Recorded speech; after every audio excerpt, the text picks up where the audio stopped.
Welcome to Paperweights, the podcast where two self-proclaimed gym rats and shooting enthusiasts delve into the world of literature with a sprinkle of humor. Although their biceps could crush a walnut, don't let that intimidate you. They also have a nerdy side.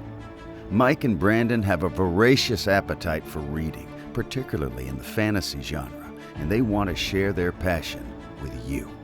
So grab your protein shake and your favorite novel and join us for a humorous and insightful journey into the world of books with Paperweights.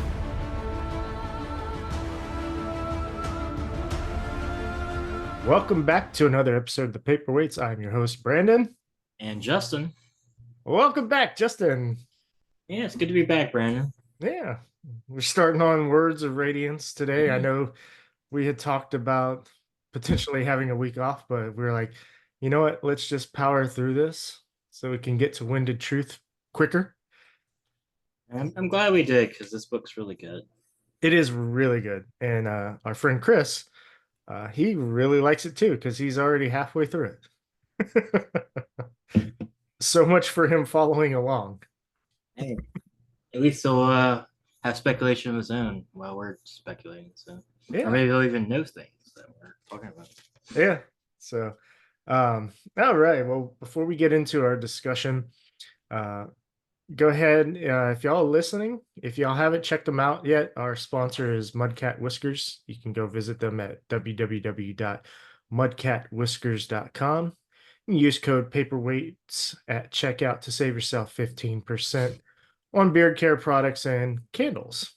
So, yeah. All right. You have anything you want to mention before we dive into the book? It's been a pretty easy week so far. I'm basically recovered from the con crud, but still taking it a little easy, so not too much happened. There was a pool party Friday, and it was fun. Yeah, I was there. Yeah, you were there. Our weekly game was fun as well. We took a one-off, which has actually be a two-part one-off. Was it Cyber Sprawl Classics, a spinoff of Dungeon Crawl Classics? Yeah, I think that's what it's called. It was fun. Yeah. So it's like a kind of like a cyberpunkish thing. And everybody had their own little secret backstory. And so, yeah, we get to see the conclusion of that the next time, or not this coming week, but next month sometime. I'm excited about it. Want to see how that ends and if everybody can achieve their missions and stuff. Yeah, it should be fun times. All right, so we'll jump in. So we'll go through the prologue, then we can discuss the epigraphs, then do the chapters, and then do the interludes. So Justin, you're gonna do the chapter summaries this. Yeah, we're gonna switch it up a little bit, and I'm gonna do the chapter summaries. So yeah, we can start off with the prologue to question. And this prologue is basically 6 years ago in the night of Gavilar Colin's death, but this time from the perspective of Yasna. And when we first see her, she is off on a meeting to an assassin, which is fun. And basically what happens is as she's going to meet this assassin, she gets her first trip into Shadesmar and sees all that fun stuff and is like, what's happening? And all that stuff. I'm pretty sure we see her spren Ivory, but in his like Shadesmar form. Yeah, I made a note of that too. Yeah, we actually get a little bit of Gavilar and Yasna. That was fun. And we see that Gavilar was pretty good friends with Amaram of Kaladin fame, who will come back later in this reading. And basically she meets with this really cool assassin lady called Liss, who is like the Weeper because she like plucks people's eyes out because she has a shard blade. And she used to own Sazeth. and basically like she was maybe gonna kill the queen of the Alethi people because Yasna is all little fingering it up, and basically they have a conversation and stuff, and she's like gets inserted as the queen's maid, and then Yasna hears all the commotion and basically witnesses her father dying, and that's kind of the prologue. And Yeah. it's really cool. Yeah. So yeah, I had some questions here. Um, yeah, so that's interesting that Yasna wants the queen murdered is one. That's very interesting. Um, And the queen has a really weird name. It's like Alawai or something. yeah, I meant I didn't It's like ILOIA. It's like weird. ILA? ILA, something like that. Yeah. I didn't listen to the audio books. So I don't actually know how to pronounce her name. Yeah, apparently I didn't write it down, but there's Gangnam. Gangnam is one of the sorry, I just came across that name Yeah. in my notes, but Gangnam from Gangnam Style. It's just funny. Is one of the Parshindi elders' names that are there, that takes credit for ordering the assassination of uh, Gavilar. And yeah, so a few things that I found interesting was so Gavilar wanted he was trying to set up a marriage between Yasna and Amaram, Mm. which was interesting.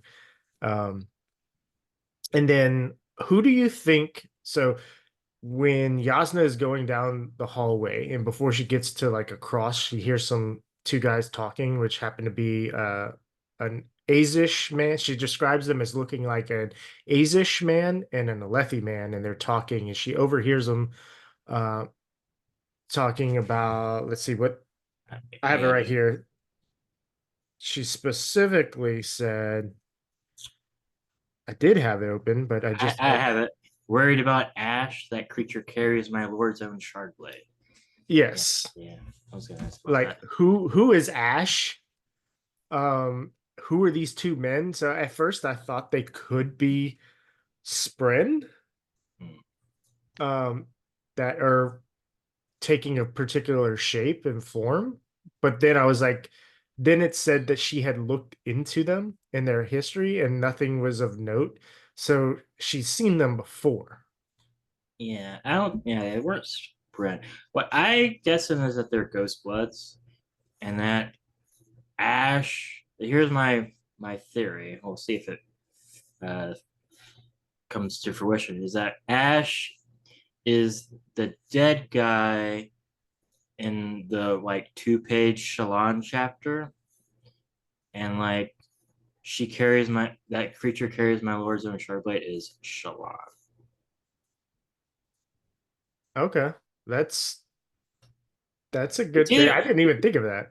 because we only know like two people that have shard blades. It would be Shin and well, besides Seth. It'd be Seth and Shalon, and we know Seth's shard blade came from Shin. So and maybe my lord is like maybe they're with the Shin, so it could be him. Um, but I think it's Shalon, especially since it's a Shalon's book.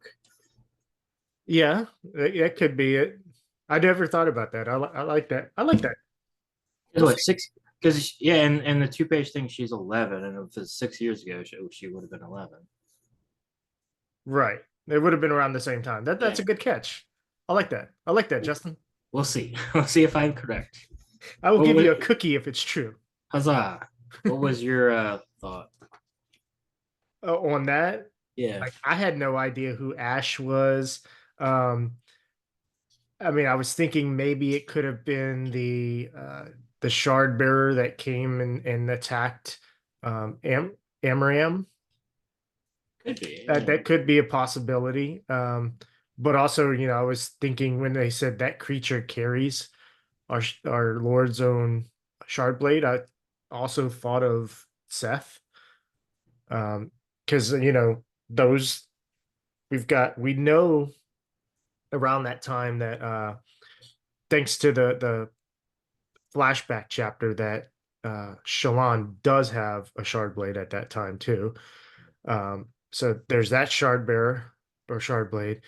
Seth has one, and then the shard bearer that came after Amaram that Kaladin killed and refused to claim the shard blade for. Yeah, So that's a little bit later, but it could be still like they're starting to send him to the Shattered Plains. oh yeah, that is true. Because yeah, that's what like That's true. That doesn't hold up. that's That yeah, doesn't because hold that up. yeah, because that's like 4 years after, right? Yeah, that's right. That doesn't hold up. Good catch.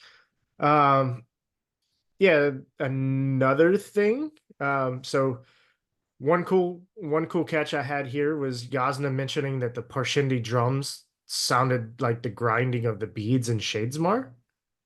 So you Yeah, just that's cool. got all these connecting things. So like you're really getting, and the characters are piecing it together that the things in the world aren't isolated events. They're connected somehow. And we see that through all of these visits to Shadesmar throughout, like, especially throughout this section. We got glimpses of it in Way of Kings, but this section really quickly dives into Shadesmar and the concept that Spren are in everything. Like everything has its own Spren in Shadesmar, and you could command it to something. And when we get to the ship chapter, like the longer something has existed and served, the more stubborn it is to change, Yeah, which makes sense, just and just from a human standpoint. and that sprint she sees in Shadesmar, that is Ivory, right? Yeah, in this prologue, Yeah, yeah. So like, she sees something in the hallway, right? she like goes into Shadesmar and sees this like crazy looking dude or whatever. Well, she sees something in the hallway too Yeah, true. that has its shadow is pointing the opposite direction. Yeah, and her shadow's pointing in opposite direction.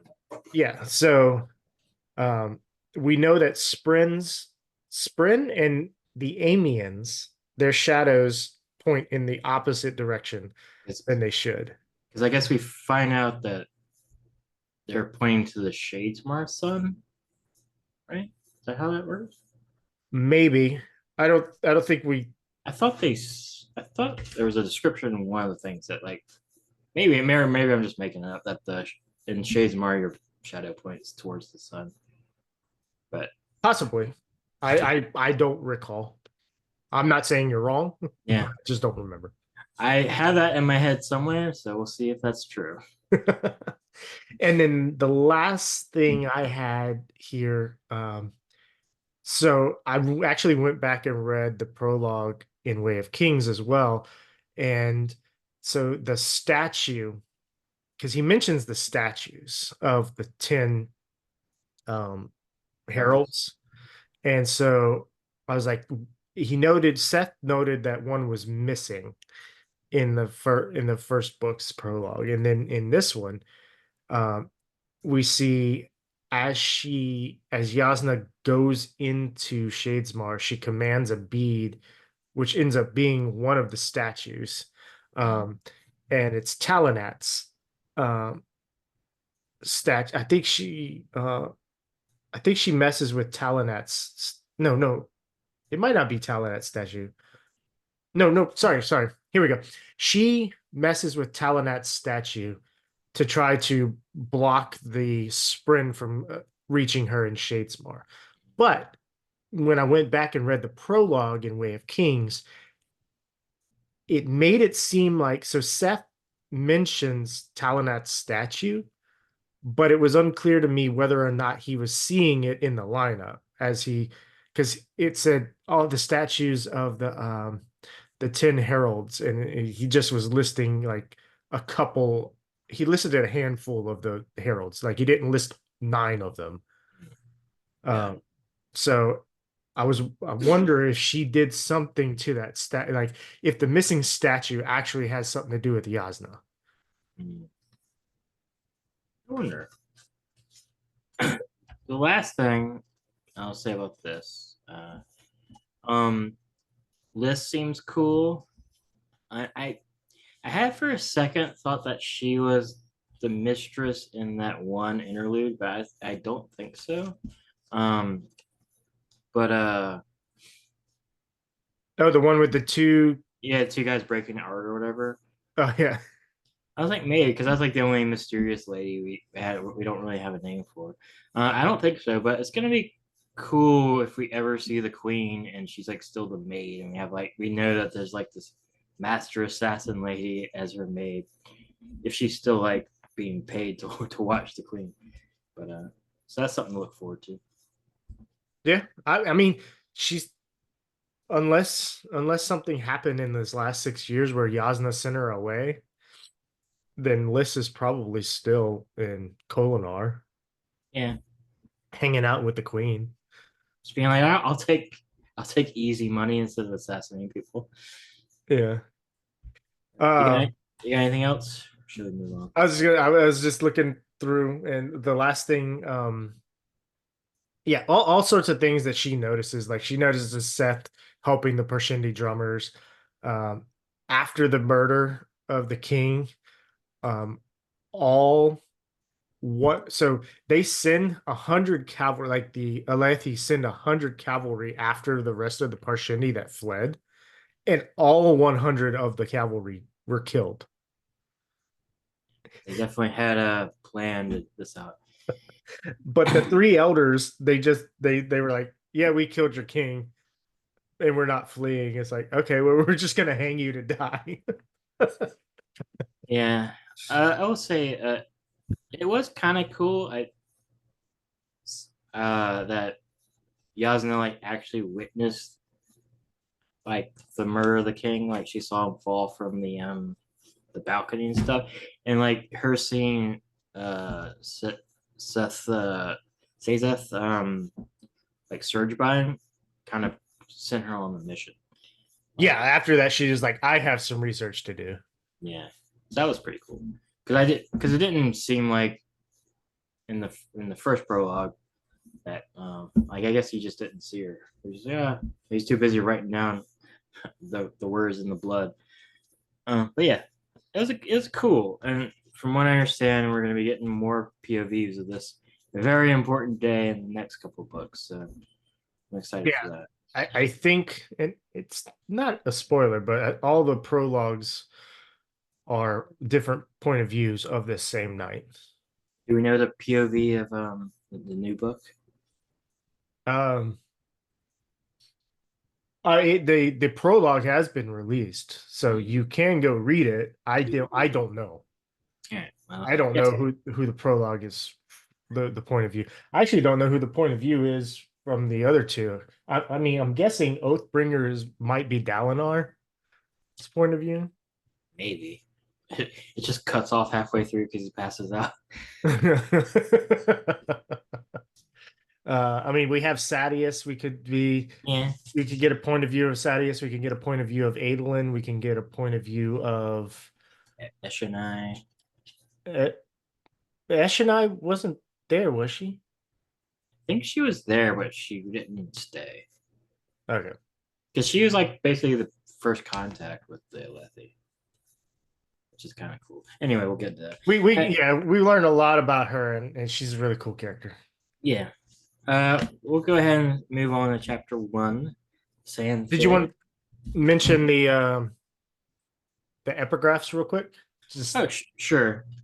It's not too much about it. Basically, it's Navani's journal in the future, and she's like, bad shit happened.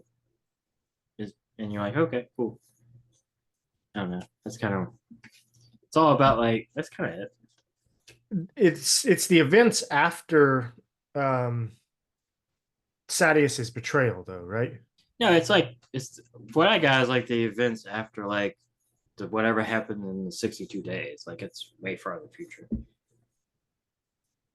Okay. Yeah. Because that's after that, the bad shit that happens after Sadius's betrayal of Dalinar. Yeah, because it talks about Yasna's death and all that stuff. Yeah. But basically, it's like we didn't even think about the bad shit that was happening because we're doing this. Like it's cool. but it's just kind of foreshadowing for bad shit's gonna happen in this book, which is cool. Yeah, the placement of it is pretty good. Yeah. Just because you're like, oh shit, okay, what's going to come of this? And you're Yeah. reading, like, as you're reading it, it's like, okay, the next epigraph after Yasna's death is mentioning Yasna's death.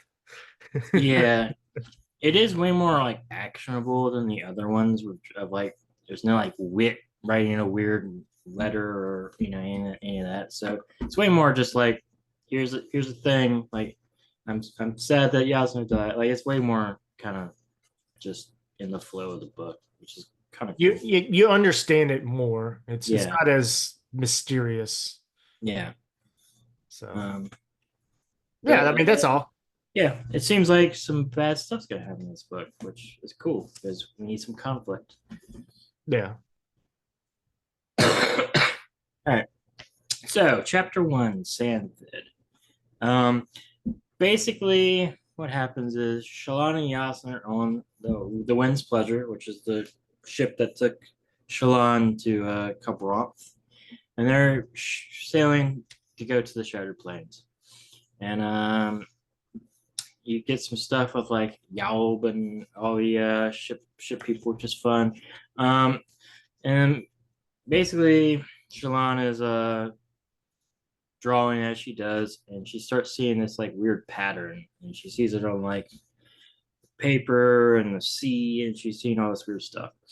And as she's like drawing, and it's kind of funny, Yasna's like, "Oh, you went up here to relax, so you're just drawing like half naked men," and she's like, "What?" Basically, as she's like drawing people, and she like looks out, she sees this like sandthid, which is like a giant squid mixed with a crab. That's kind of what I got. I got a turtle mixed with a jellyfish.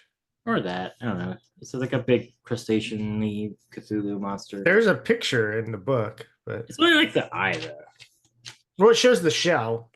Oh yeah. That's true. And But also, anyway, I mean, yeah, we can argue, but there's a really great description in the book that describes it as being a shell, and like nobody ever got to see underneath it, so it just like looks like a giant turtle shell. yeah, but it has like tendrils, so it's like it's like a jellyfish with like For some reason, I was thinking the tendrils were on the front of it, but yeah, it's kind of just hanging below it. But yeah, it's like basically it's kind of like dolphins, where it's like a good luck uh, sign for like sailors and things like that. So the sailors are all cool, and like supposedly there's never been like records of a live one. So um, There you go. yeah, It's kind of like this yeah, is underneath, and then that's that's from the top show. yeah, you're right. That is what it is. It's cool looking. Anyway, disregard my bad description of it. Did you actually read the book, Justin? No, I just skimmed it. Um, and she kind of has some conversations with Yasna. We learn more about Shadesmar.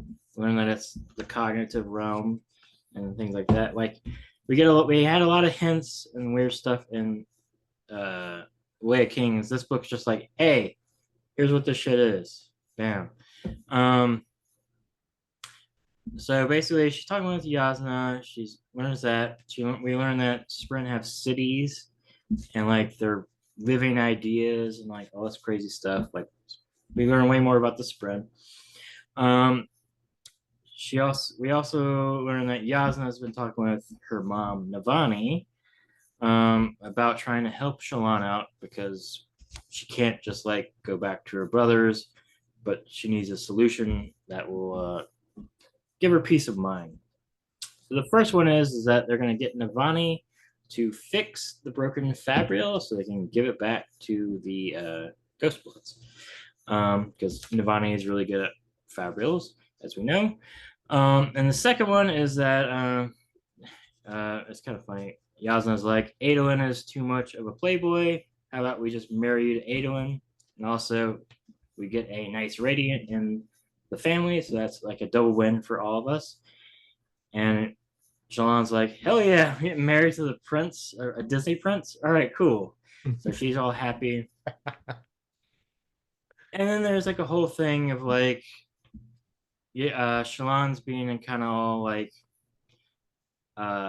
conflicted. She's like, how does Yasna kind of command respect and presence with people? Because even though she has money, it's the kind of the way she carries herself. And basically, there's a conversation where she wants to stop the ship so she can take a picture of the Santa, but the captain's like, no, it's too dangerous. And then she basically uses some of that knowledge to basically be a little bit more forceful and just tell him to stop the ship. And then he does. And then she goes down and sees the Santa, and it's the cool picture that we saw just now. And she sees it, and that's kind of the end of the chapter. Yeah, so I've been listening to the audiobook of Way of Kings and just kind of going through, just kind of like as we continue, like be reminded, oh, okay, did I miss anything, and catch some things. And there was on Payday, so like the chapter Payday where Kaladin like establishes with Gaz, like you're not just going to keep my payment to you. I'm going to give it to you, so you know that I'm giving it to you. Mm. And Syl asks something, is like, how do people like, there's something about authority, and Kaladin said authority doesn't come from a title, it comes from the people who give it to you. And that just really like mirrors Yasna's words to Shallan here. It's like they don't they don't necessarily understand or know, but if you act a certain way, then they're kind of, forced to accept it and then go, oh, okay, that makes sense. You're powerful. Okay, I'll listen to you. And we see Shallan later on when she meets up with Blokov, who we've seen before. Um, and she commands them like, oh yeah, you're gonna help me, which is cool. But yeah, this chapter we get so much information about Shadesmar, and so unlike spoiler for Wheel of Time, maybe. So skip ahead a couple minutes. Um, Unlike Wheel of Time, where kind of um the Dark One and the Boar to me are just like this construct, like this mental construct somewhere, which is abstract. Mm. Um, Sanderson establishes Shadesmar and Spren and all this stuff as a very concrete place with rules. Yeah. And so it and the how he establishes it so quickly in book 2 is amazing. So we're not sitting there going, well, we know that people go visit it, but what is this place and what happens there? It's not as much of a mystery.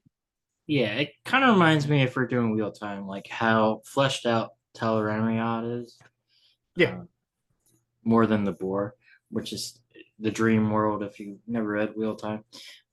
Yeah, it's really cool getting more information about Shadesmar, because it's a really interesting place, and like how all the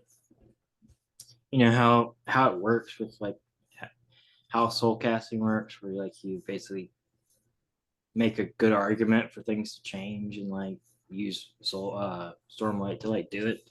It's cool. I enjoy it. Yeah. And so Shallan's at first when you read it, it's so like the description of Shadesmar, it's so alien. And like I had the exact same reaction that Shallan did to Yasna. It's like, okay, like sure, this is a thing. Yeah. It's just like so confused at first, like, can you slow down a bit? Like this is a lot of information. Yeah, it's written deliberately that way in Way of Kings, of like basically being some sort of weird like Cthulhu place where like, because she's getting chased by all these crazy creatures and like it's all very creepy. And this, it's like, all right, we did the horror. We actually will explain it to you now, and hopefully a way that makes pretty good sense. I think it does. I think it's well explained. Yeah, it makes sense to me. And then of course at the end of the chapter, Shallan actually sums up the chapter. Um, and she says Yasna's words fought in her mind like sky eels with only one rat between them. Spren with cities? Shadesmar, a realm that was here but unseen? Shallan, suddenly betrothed to the single most important bachelor in the world? It's like, yep, those are the major points of this chapter. Yeah, I do love it that Yasna and Navani are like, man, Aelin, he just needs to settle down. Screw it. Well, hey, we'll take your award. That's good. I do like how Sean's like, am I like good enough? Like, I don't really have any money. But Yasna's like, yes, but you're a radiant. Like, I actually want to tie you to my family. Yeah, It's kind of shrewd on Yasna's part. but Yasna's a radiant too, so True. But or will be. Well, not anymore, but she was gonna be. She'd be dead. Oh, you're right. Yeah. Poor Rip Yasna. She did die. That sucks. Yeah. But at least you got a replacement radiant. Yeah, we got Shallan. We get Shallan. So and Shallan's pretty cool. She's hot. She's a redhead.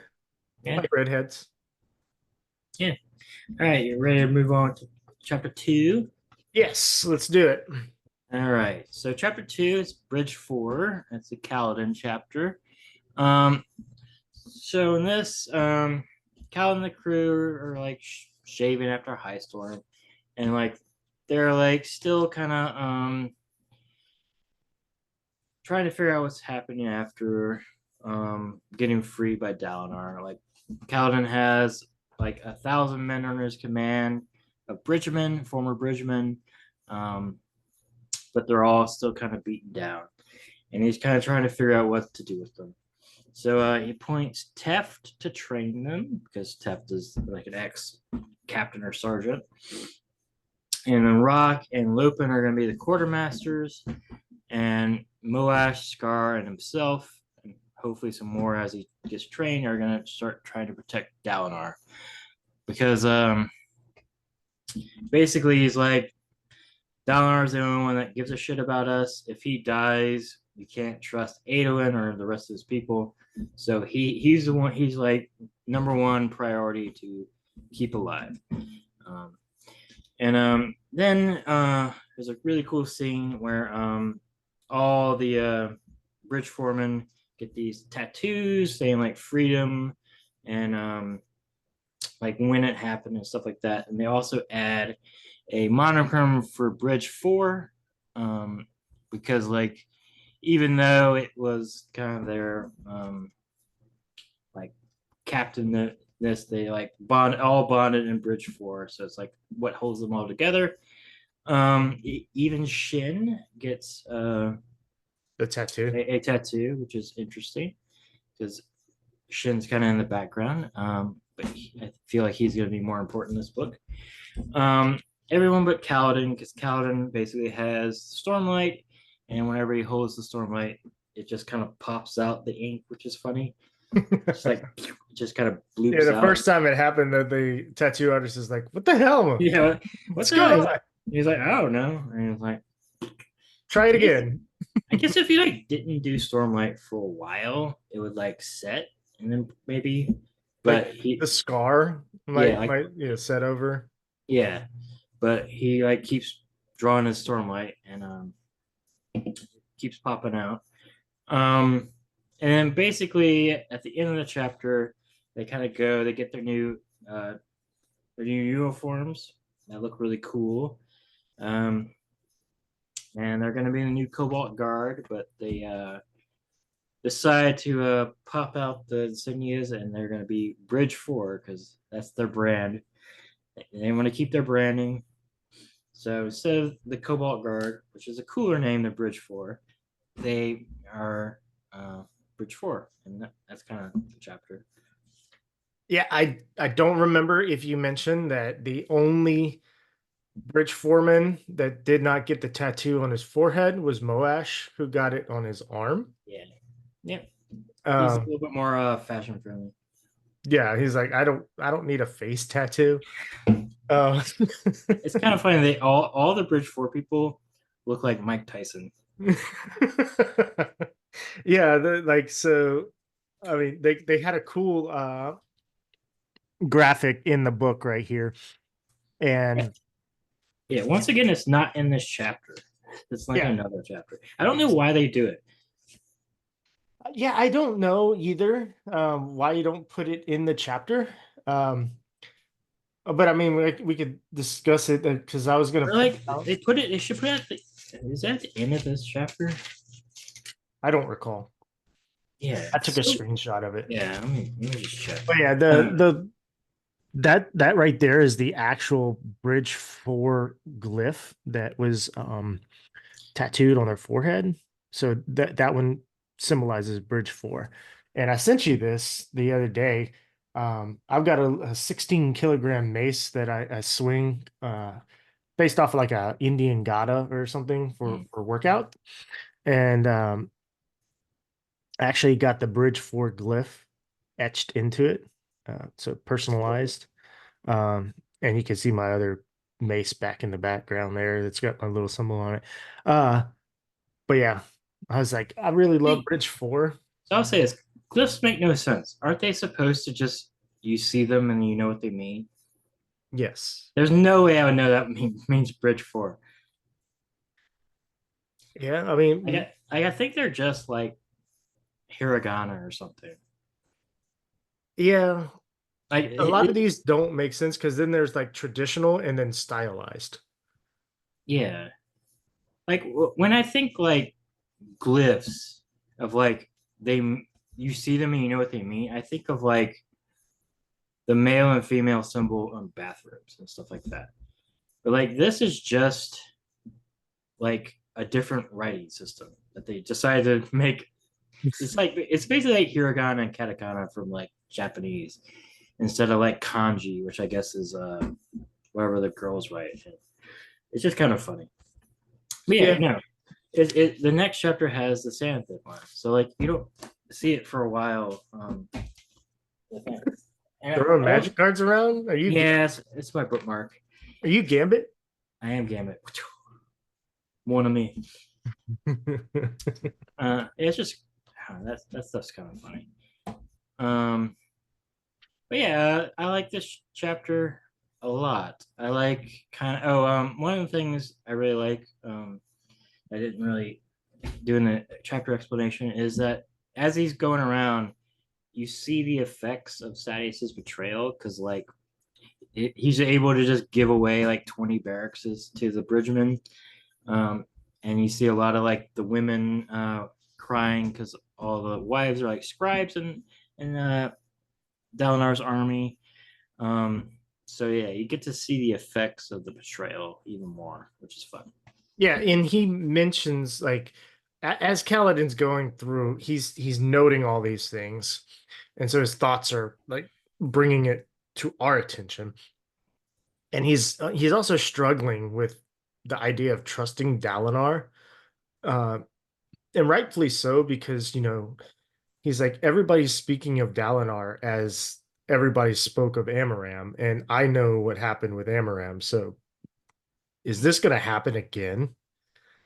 Except And Amaram killed Kaladin's people for his shard blade, while Dalinar gave up his shard blade for Amaram or for Kaladin. true, but he's still hesitant to trust. I mean, it makes sense. It does make sense because he has a hatred for Light Eyes. Yeah, and then he's also hesitant to show the world. Like Teft is like, you got to show people that what you can do. Like, surely once you show that, they're going to be in awe, and you're going to become a Light Eyes. You're going to have all this influence and power and everything. And he's like, no, they're going to take it. They're going to find a way to take it from me. One thing that was good to note is that he did go Super Saiyan because his eyes did change color. They went like blue or something, like when you go Super Saiyan. So yeah, because it was Moat or somebody's like, you just go up and suck some Stormlight in and show them that you're Light Eyes. And he's like, no, I would never do that. I cannot be the thing I hate. Yeah, I mean, and he has kind of a point there. Is like if you if you're like, hey, I'm a witch, look what I can do, they'd be like, oh, it's a witch, kill it. True. No, I mean he has points, but it's just kind of funny. I do like we have confirmation that his eyes do change colors. But yeah, anything more on this chapter? Nope, we can move on. All right, chapter 3, pattern, which is another Shallan chapter.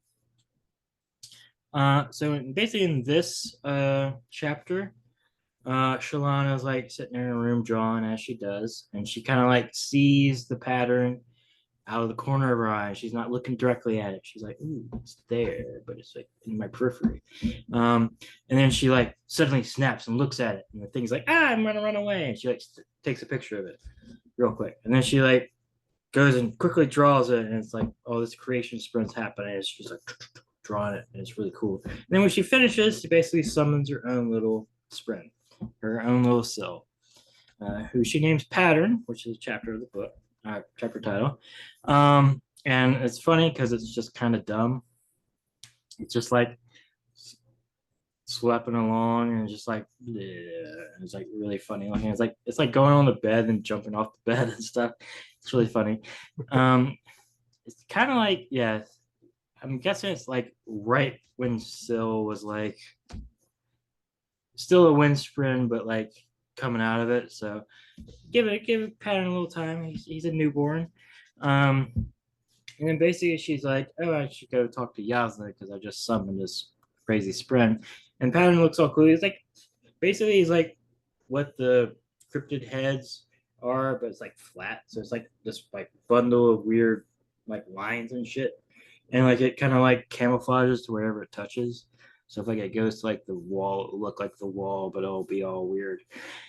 So she goes to Yasna, and we see Yasna sprint very briefly. It's like this little dude in a top hat, and like it just looks like a little dapper man in her hand. Yeah, it's a little dapper man, and then it like quickly disappears. We learn his name is Ivory, and also now we're getting more Spren. It's kind of fun that the Spren are gendered to the opposite gender. It kind of reminds me of his Dark Materials, where their demons are the different gender. I never picked that up.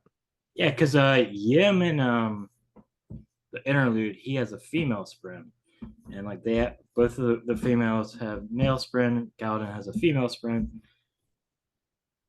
So we'll see if that continues. Yeah. So right now seems like it's like his Dark Materials. So we learn a bunch of stuff. We learn that there's 10 different orders of the Knights Radiant, and each of them basically have 2 powers. And so she's rehashing this. Like we did learn that at the end of last book. I don't think we learned that like each one have 2 different powers. So 2 orders share a power. So they're different orders and they share soul casting. And we learn later that Shallan has light powers, and we don't know what Yasna's second power was. Right. So that'll be fun to figure out if we get another Yasna. Basically, we learned that Pattern is a cryptid. Cryptic. Or a Y-Spren. Y-Spren. Which they don't like being called. Yes, it's kind of derogatory. So then she says that they're kind of like the nobles of the Spren. They have a couple of cities or something. I'm guessing it's because humans lie so much that they would be the most powerful. And they don't get along with the honor Spren. Yeah, which makes sense because you can't really be honorable and lie at the same time.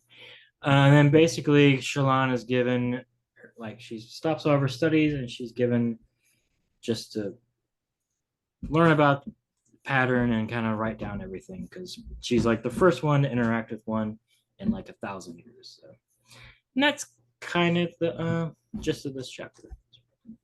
Yeah, I love this chapter just because like it's such a cool chapter because of how much world building it does.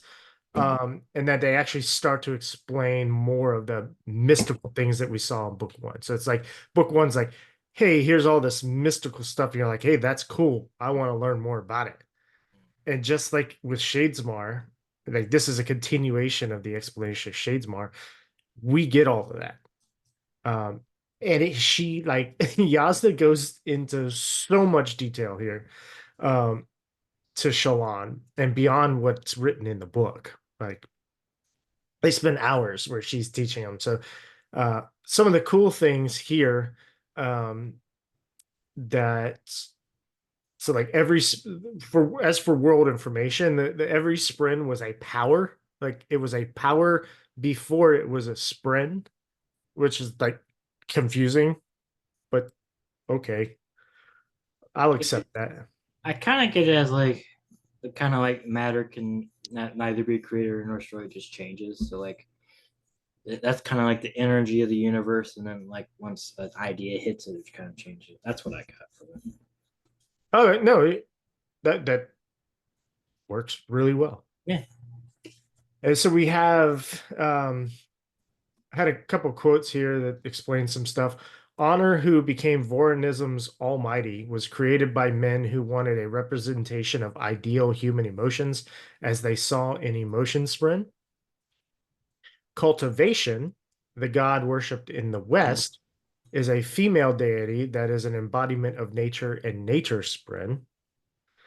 And then the various void spren with their unseen lord, whose name changes depending on which culture we're speaking of, invoke an enemy or antagonist. So we're starting to see, okay, there's essentially three different types of spren and three different shards or deities that are affecting Roshar here. Yeah. Or yeah, or more. And we know, I guess the honor was the Almighty. We know he's dead, so that's fun. But we haven't met we haven't met cultivation yet. No. And obvious, I mean, the obvious choice to pick for the enemy that controls the void spren is Odium. Yeah, we got a name drop last book, so yeah. So yeah, that's that chapter. It's super fun. And I always forget that this chapter, like not always, but I remember I have a memory after reading this chapter of the last time I reread this book. I was like, oh, this stuff was explained in this book. And again, this read, I'm like, oh, this stuff was explained in this book. Yeah, it's this book's kind of crazy because the book one is like world building but no answers. Just like shit's happening. It's cool. Figure it out later. And this book's like the first four chapters. Here's the information. Like, I kind of wish some of it was in the last book, but it's still really good to get here, obviously. But which it is literally just like lore dumps. I think that if it would have waited any longer, like if it didn't happen at the beginning of this book, it would have just been drawn out like, okay, Yeah. when are we going to learn about this? I think some of it could have been done when like her and Shallan first get together in the last book, more than just like the Voidbringers or the Proshendi or whatever. But it's still good. But also, I think it would take away the weight of Kaladin's discovery with Syl, right? Because finding out that Kaladin, if they would have explained Spren and Stormlight and all that stuff before Kaladin actually did it and survived the high storm, it would have taken away that exactly what Syl is. Yeah, I mean, you could have done it towards the end of the book after all that, like after Kaladin, rescues him and stuff. Yeah, no, it part 5 could have been a little bit longer in book 1, and could have had some of this information in for sure. Yeah, like it's not like a bad thing in the way they did it. He did it, but it's just kind of funny because it's just so front loaded with information. It's like, all right, now I can tell. If I had a book, now I can tell you what's going on. For the most part, there's still a lot of stuff we don't know. But yeah, I enjoy this chapter a lot. It was a good chapter. Yeah. All right, so we'll move on to chapter 4, Taker of Secrets. Before you go through, what is the Taker of Secrets? I'm guessing it's one of this evil spread. You think it's the Shah Not, Yeah, or however you say that name? yeah. Gotcha. All right, go ahead. What all happens right. in the chapter, Justin? I will tell you, Brandon, or maybe I won't. I didn't read this chapter, so please don't. No, That's good. That's good. Well, never fear, I'm here. Basically, Dalinar's in a vision. He's still having them, which is interesting because you think that, like, I guess it's just resetting. He's running through some water. He thinks it's the Pure Lake. They're searching for Sprin.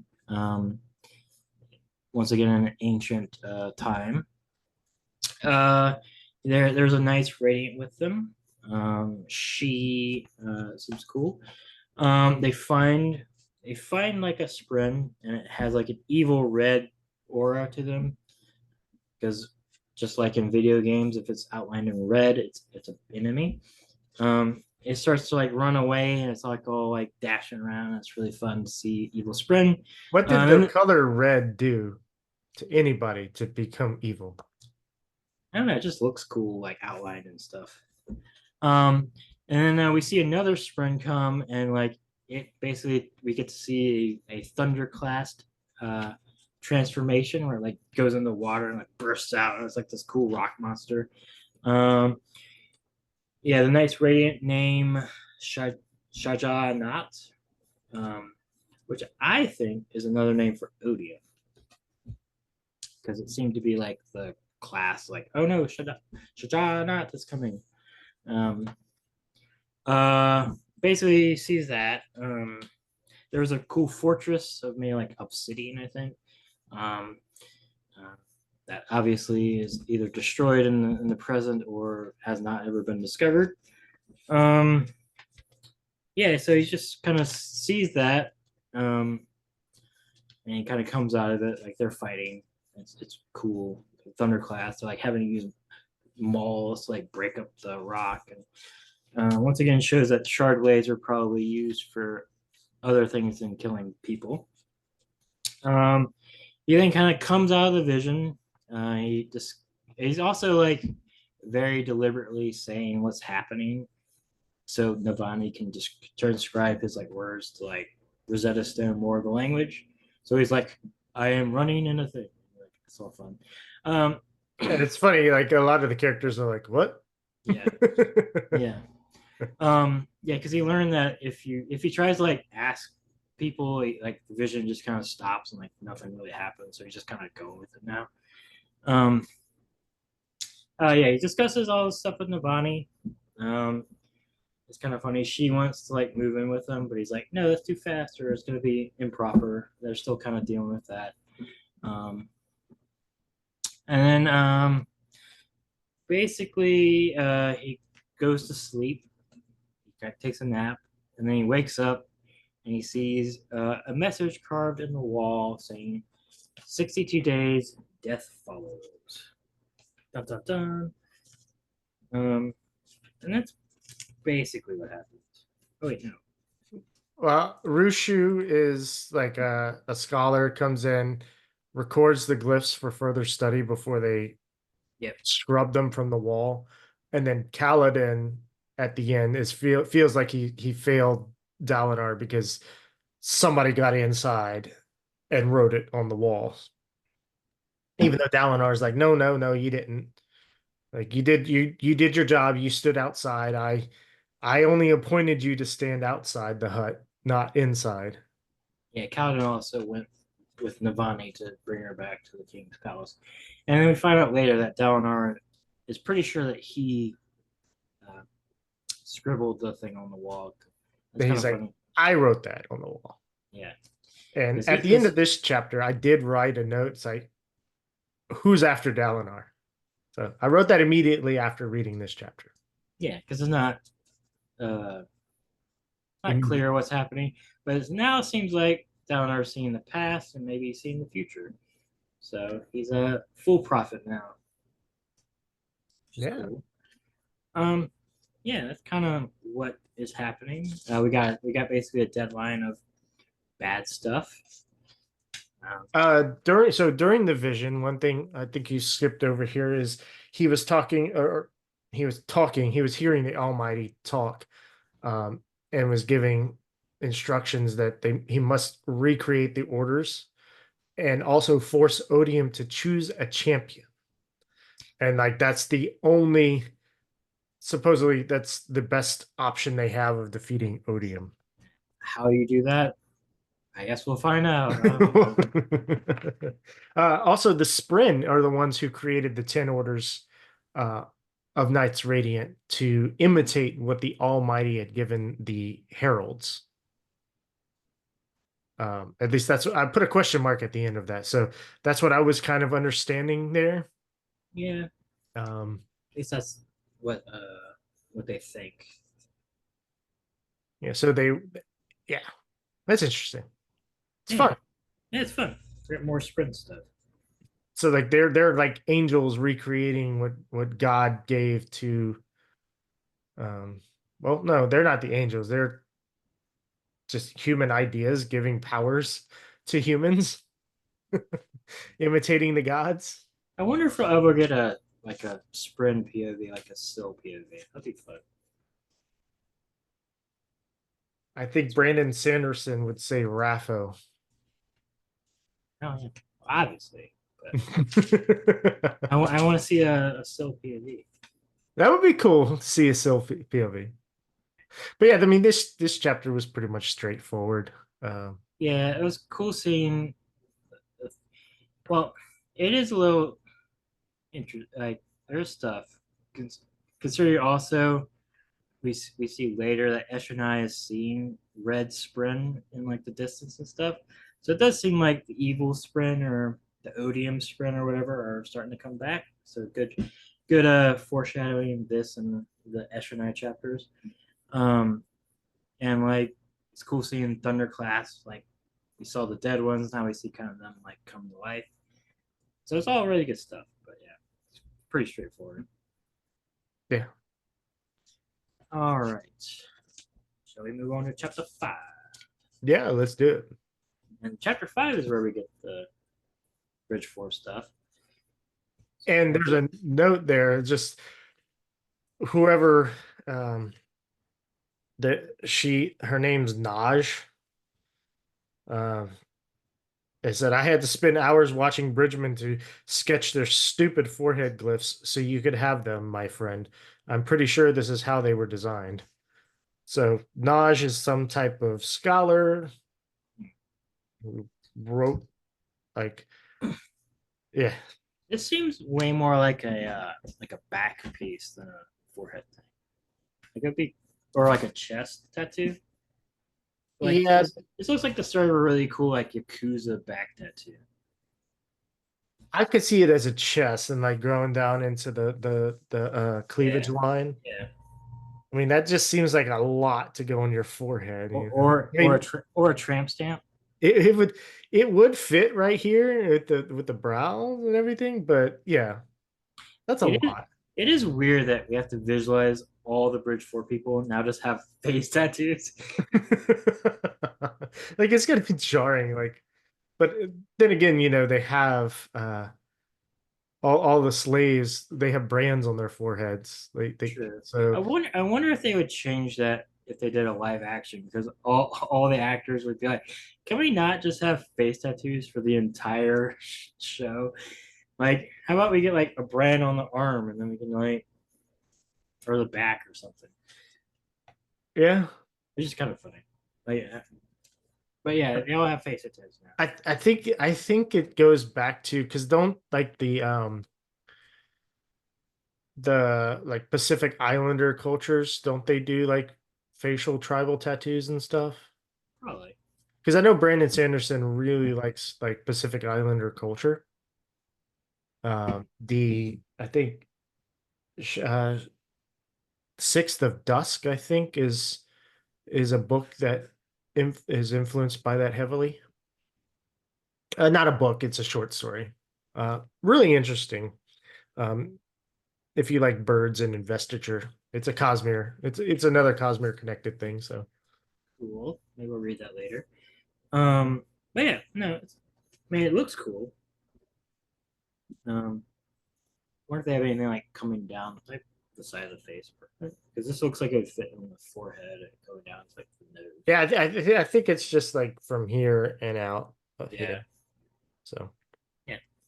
Anyway, we got chapter 5, ideals. We have 2 POVs in this one. We got Kaladin and we got a little bit of Sadius. his first POV, Sadius's first POV, Yeah. because we need POVs of villains. Yes, we do. And we only really have Sadius right now. Because unless you count Eshonai as a villain, which I don't. Eshonai's so cool, but Yeah, we'll get to her later. yeah. Basically, Dalinar's long hinted at proclamation has come out. It's being circulated among the war camps. It's basically states from now on, 2 high princes have to like work together to do a bridge assault, and that basically the spoils, the gem hearts, now belong to the king, and then the king gets to basically distribute the winnings to his subjects. It's more got some like communism going on or socialism. But basically trying to establish the king's power of taking the money. Also, this incentivize fighting over just the gem hearts because they're going to be getting less money. So, um, and During this time, I I think Kaladin mentioned that he had the crier read it to him 3 times yeah. for him to remember this, and it brought me back to your question of how many times does something have to be read to you for remembering? Yeah. Dalinar's the Way of Kings. He's heard it a lot. Probably gets it read while he's sleeping. But yeah, it's funny. The crier's just like, again, oh, come on, I got like to read to more people. Come on, God, I can't just read to you. So Kaladin's like basically like, well, shit, I have my work cut out for me because everybody's gonna be wanting to kill these dudes. Well, and basically they're like discussing what to do and all that stuff, and he also agrees to be tested by Sigil to kind of learn more about his powers, which is good. Good on Kaladin doing some tests. And they're basically like discussing the fallout of this news, like how it's going to change, and they're like doing some theory crafting. And then it cuts to Sadius's POV, and him and his wife, Lalai. I think it's Lalia. Iole. Yes. How do you say her name? It's kind of funny. He just has the shard blade just stuck in the table, and he's like, "Yeah, it's so cool. What's up?" We kind of learn more Like about how I felt right after I got my blue belt. I was like, this blue belt's pretty fucking cool. Like I'm a badass at jiu-jitsu now. Fast forward, no, I'm not exactly a badass at jiu-jitsu. I'm just wasn't a white belt. You just need to get yourself a shard blade. That beats jujitsu. You can't lose in jujitsu if you have a shard blade. Right? Just hey, you can't use that limb anymore. That would actually work, just eliminate somebody's limbs. They still have them there, but they just can't use it. Yeah. So yeah, him and Sadius and his wife are kind of talking. Basically learn that Sadius is pretty evil. He wants to kind of conquer shit. That's like his goal. He's like, I just kind of want to become the warlord of my time because God wants us to fight. So I'm just going to conquer everything. It's going to be really cool. And we learn that his wife has spies in Dalinar's camp, not from the soldiers, but like a lot of the camp followers and stuff have it. And there could be assassins in the future. It's a very short little thing. We get to learn more about his wife.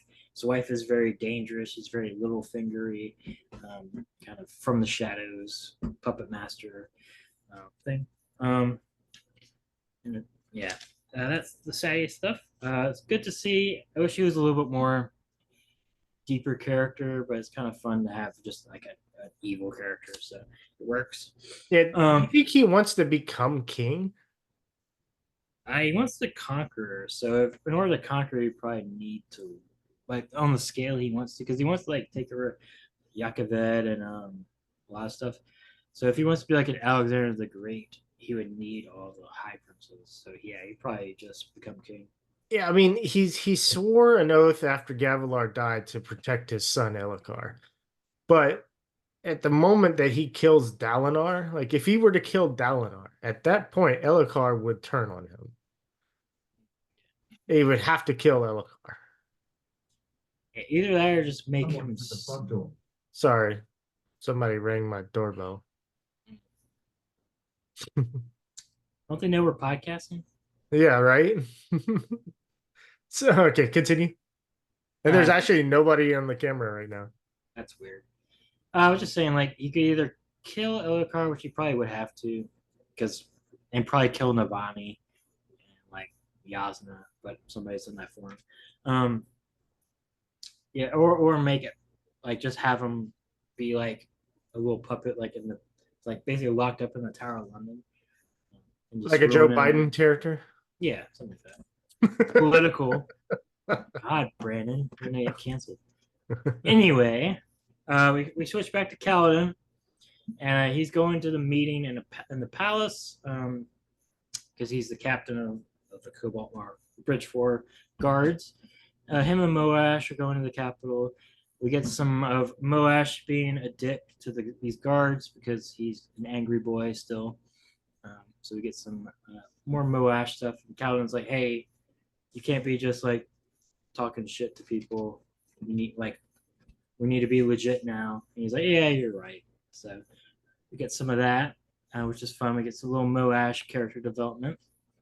He basically goes into the meeting. Dalinar asks him to stay, which is fun. So we learn that Dalinar trusts Kaladin. And then we get like basically the plan of action, what's going to happen, which is kind of a bad plan. It's a weird plan. Basically, you're going to get Adolin, who's like such a badass at dueling, to just like fuck up everybody and try to get their shards from them. Because I guess their honor won't allow them not to do a duel, even though it's not in their interest. Because there's 30 shard bearers in the army, which is insane. That's so many. They should have won this war so long ago. if they just did a plateau assault with 30 shard bearers, they would just win.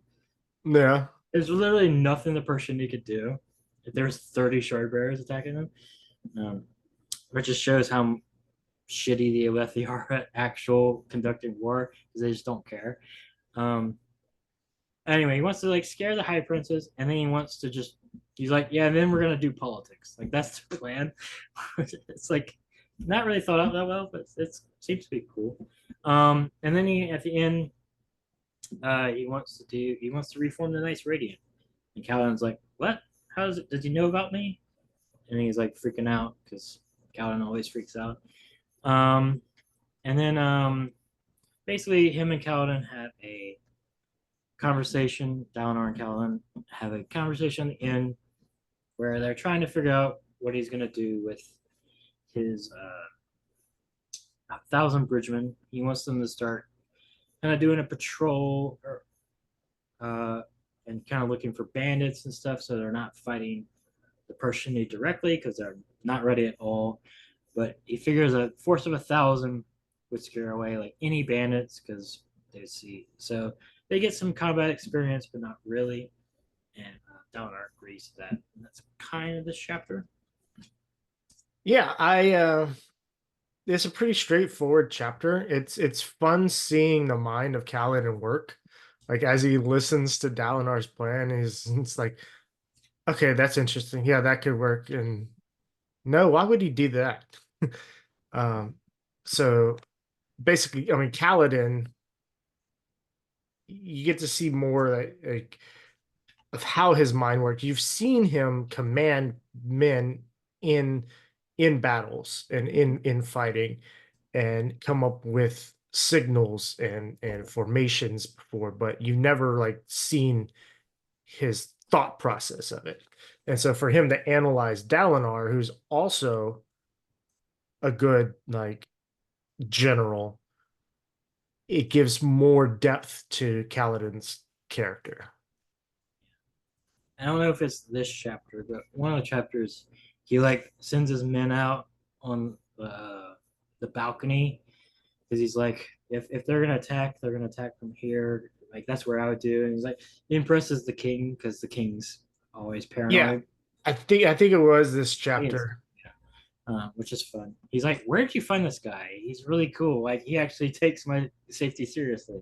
Yeah, and he's like, and Kaladin asks him, "It's like, are there any secret entrances to this room?" And the king's like, "Why do you need to know that?" It's like, well, if I'm to protect all of the places, I need to know where to protect. And Kaladin expected the king to be less whiny. Yeah, he notes that everybody treats Dalinar as he was the king, uh, which is true because Elhokar kind of sucks. Yeah, Dalinar is kind of like, hey, this is how you do this, Elhokar. And he's like, no, he's basically like, this is what we're doing. And Elhokar's like, okay, Okay, we'll do that. Sounds great. it's yeah. Meanwhile, Um, I think one of the episodes last book, you were asking about the thrill and if it was like a Kholin ability, or something. I think, uh, yeah, yeah. So Sadeas, as he's staring at Oathbringer, yeah, and he's thinking about it, he's like, "Hey, and I'm getting old. I'm like 50 years old." And he starts to talk and think about the thrill and how he kind of misses it as well. So there's confirmation there that yeah, I think your questioning was whether it was a Colan ability, which yeah. it's not. Seems to be a Alethi either cultural or racial ability that kind of Yeah, pops in. So yeah, it's good to know that. Um, but yeah, I summarized a lot of stuff, but it's pretty cool. I like Kaladin, the show of trust that Dalinar has in Kaladin, um, keeping him in, and just kind of like the way that they're slowly kind of coalescing. I like that Aelin still kind of holds a grudge against Kaladin for like shit talking him on the battlefield last book. And Kaladin's like, man, this guy is such a spoiled rich kid. I like their dynamic. I want to see more of it. yeah. I I have, wonder if we'll ever meet up with in the last book when they first met and Adolin was like, "Here, take this to so and so." I forget the name of the person, but it's and Kaladin was like, "Nah, I'm not going to do yeah. that." I will say one interesting thing is that Renarin is not in this meeting, and Renarin is now a shard bearer. He has the shard plate of Dalinar. And it's interesting that he is still kind of being frozen out of like the battle talk and all that stuff. Very true. I didn't even think about that. Yeah, poor Renarin. I noticed that later on when there's actually a battle chapter, Renarin is not there either. So even though he's has a shard plate, he's still kind of being treated as a second son and kind of a quote unquote weakling. He is a second son. He is a second son, Yeah. but he's being treated like that. Well, he shouldn't be treated like a first son. Yes. he's still being treated like he has asthma and can't really do fighting. Yeah. Which we don't know if Shardblade actually fixes asthma, so I Yeah. don't know. Guess we'll find out. You got anything else on this No. chapter? Nope. All right, we can move on to chapter 6. It's called Terrible Destruction. Terrible destruction. Terrible Destruction. It is a Shallan POV. They're still on the ship. They're researching. Shallan is researching Pattern. He seems to be growing in intelligence, kind of like Syl. It seems like either the bond with their people. Oh, do we have a name of like a bond pair if we're Russian? We don't have a name for like what I guess the Radiance or whatever.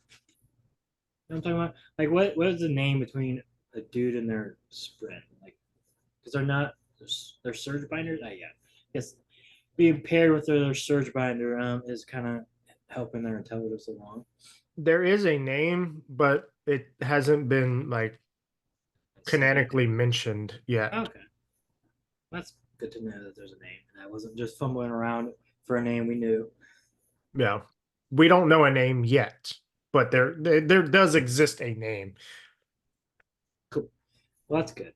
Oh yeah. So we find out that Pattern has been with her for a long time because he's been with her at least since when she was in the father's garden because and it seems like he was with her when her mother died or Shardblade was used because like remember it's all creepy. But she has like a mental block on that day, and so but we find out that she's a light weaver because she like shoots out light and kind of like paints the deck green as she's kind of like remembering her father's garden and all this stuff. So she can do like cool illusion magic as we see later on. So she has soul casting and basically light magic. She can make holograms and bend light and do all cool stuff. So I'm really interested in finding out more about light weaving because that's a really cool ability. And I know Sanderson will have a billion different like rules for it and stuff like that. She talks with Yalb because Yalb is he likes to kind of talk the tales, and he's talking to mysteriously a new guy that they picked up in port. Mm. Mm. She's researching. She realizes that she's researching more, trying to read, and she realizes that her spears are done, and she's a little confused by that, which makes it weird that Yasna didn't tell her that like you breathe in stormlight.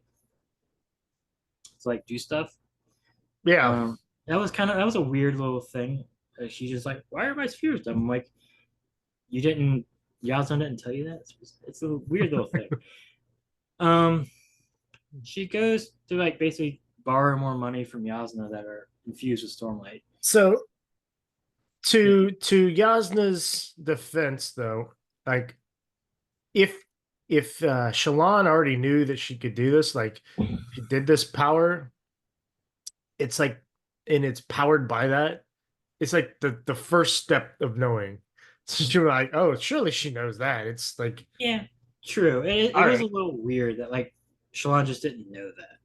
It's like if you're learning to drive a car, or Yeah, typically you have have to put the key in. Yeah, You're not going to be told, all right, put the key in. true. And yeah, it just struck me as odd that she just didn't know that she was confused about it. Like either she would have figured it out herself or Yasna would have told her.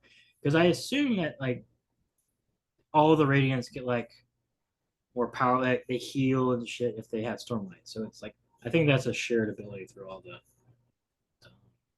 nice Radiant. I guess we'll see.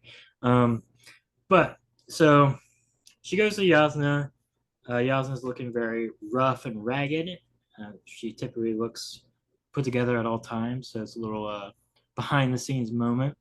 And she kind of figures out she has a conversation with Yasna, and she's like, very scared that like she's basically too late. That she learned about the stuff too late. Um, and we find out the main reason to go into the Shadow Plains. One is like be with her uncle and all that, get to center power. Maybe convince some of them to give up the parchment, even though it's kind of an impossible task, as it's explained, and it makes sense that basically, I like how it's like even if they just walked away, it would cause an economic collapse because their society is so tied in with just this free labor. So like it would be almost impossible. But their main goal is to find Urithiru, which is a fun word to say. And basically, hopefully that there's records and stuff that have not been touched by the Hierocracy, which, if you need a refresher on the Hierocracy, is when basically the Voron Church was ruled the entire like eastern half of Roshar, and they were religiously dogmatic, and they basically in 1984 a lot of records and changed them, even like primary sources and stuff. So they kind of obfuscated a lot of like what happened in the past with all the Radiance, and because they like the Heralds but hate the Radiance because they betrayed mankind for some reason that we don't know. So a lot of the primary sources and secondary sources are tainted by Hierocracy, and she wants to find primary sources in Uruthuru that are not tainted and probably written by either the Heralds or the first Nice Radiance, and they will get some actual information. And finally, Shallan is given the words of Radiance, and Hey, she has the book. She can follow along. she has the book. Unfortunately, she just didn't read the next chapter. I don't know why. She Like, didn't warn Yasna that she was gonna die. Come on. Like, what the hell, man? Come on, Shallan. I thought you were a scholar. You should just read your book. But apparently it has stuff in light weaving. But we'll never know because I assume that book is just lost to the sea next chapter because it wasn't in Yasna's chest. Okay. Because it was given to Shallan.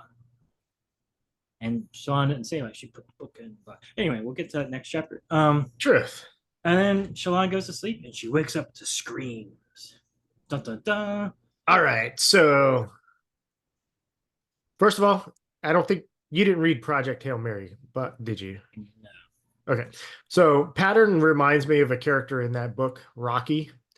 I won't get into details, just because it is spoilers, but that is a really freaking good book, sci-fi book, and you should totally read it. Jules enjoyed it as well. Once I finish all the other books that I need to read, I'll read it. Nonsense. Put this at the top of your list. All right, I'll throw away this book. Oh, no, like read it concurrently with the podcast. Fair You enough. can do that. So also, why did Shallan hear the voice telling her truth when she entered Yasna's cabin? Was it warning her for the coming event at the end of the chapter, or was it for something else? And I don't think it was. I think she mentioned that it was not coming. It did not come from Pattern.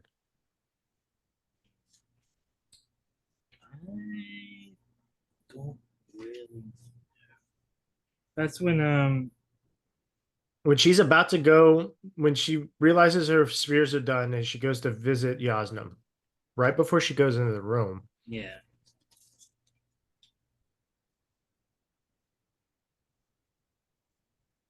Yeah, I don't know. Because it's funny, they're lie spread. Oh yeah. Want to be told lies, but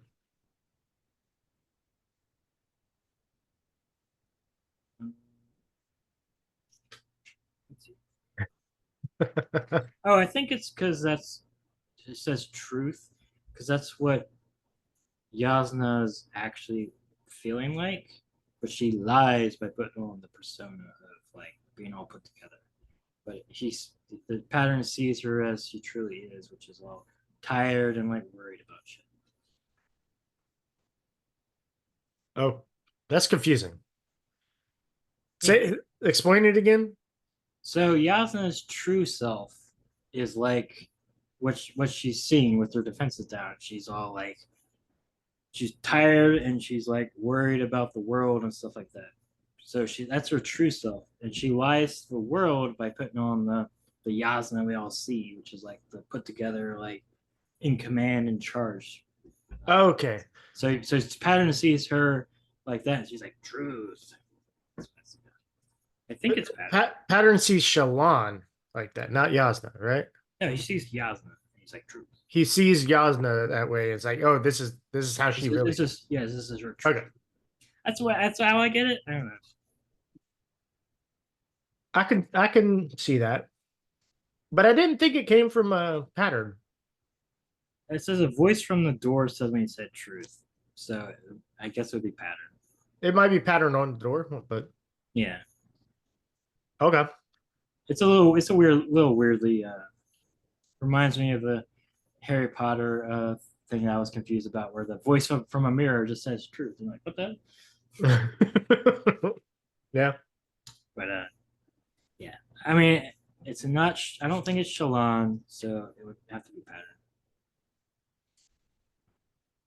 Mm-hmm. Yeah. So, did you mention that the Parshendi? We learned that the Parshendi can keep track of a song no matter how distant they are. Yeah, I think it's reiterating stuff we already knew about them, because like they can be in a different room and then go to another room and they're like perfectly synced. Yeah, it's pretty cool. Yeah, we learned from Eshonai that basically they all have the song, but it's like what they attune to, but it's all in the same rhythm, a rhythm of war maybe in the future. Well, they can attune to different rhythms. Yes, but like they all have the same like movement going on. So when they attune to it, they just kind of pick up where the song is at. Oh yeah, which is cool. But we learned that in the Eshonai chapters, which is fun. Yeah, those chapters are so good. They are. Unlike the first book, the interludes maybe are important. Yeah. But yeah, I don't know. The chapter's cool. You got anything else on it? No, I mean, we got the scream, so let's find out what happens next. Yes. We got chapter 7, Open Flame. That's another Shallan POV. It picks up right after the chapter. Chapter 6. She wakes up. She's like, "What the screams?" A cool detail is that there's torches. And she's like, "Why is there open flame?" The chapter name on a ship, because you can just use spheres to light the way. I'm pretty sure it's because they're assassins and they know that she's a surge binder, so you don't want to give her ammunition by having spheres. Makes sense. That makes sense. Yasna is killed off screen. You see a bunch of people kind of in Yasna's room. They throw her body down to the ground. They stab her again. There's lots of blood. Lots of blood. Shallan screams. She kind of like lashes the door. She's freaking out. She then does a really cool thing as they break down the door. She like light weaves a hologram of herself running out of the room, and she kind of like puts a shadow, so she kind of like turns invisible, like in her little corner where she's hiding out. So all the intruders rush up the stairs, trying to search for her. All the poor sailors are kind of tied up on the ship, and they're getting killed off one by one, which makes me wonder what they're being interrogated about. But we don't know, because I don't think they would need any information from them. Yeah, that's kind of strange. Yeah, so we don't know why they're being interrogated. Maybe it's where like Yasna's research is, but they're just being in a room. So I actually don't know what they were being interrogated from. Shallan kind of pulls herself together, and she needs spheres. She needs stormlight. So she goes to Yasna's room. She expects to trip over a body, but the body is gone. Dun, dun, dun. So I'm just saying, anime logic, character killed off screen, body missing, Yasna's still alive.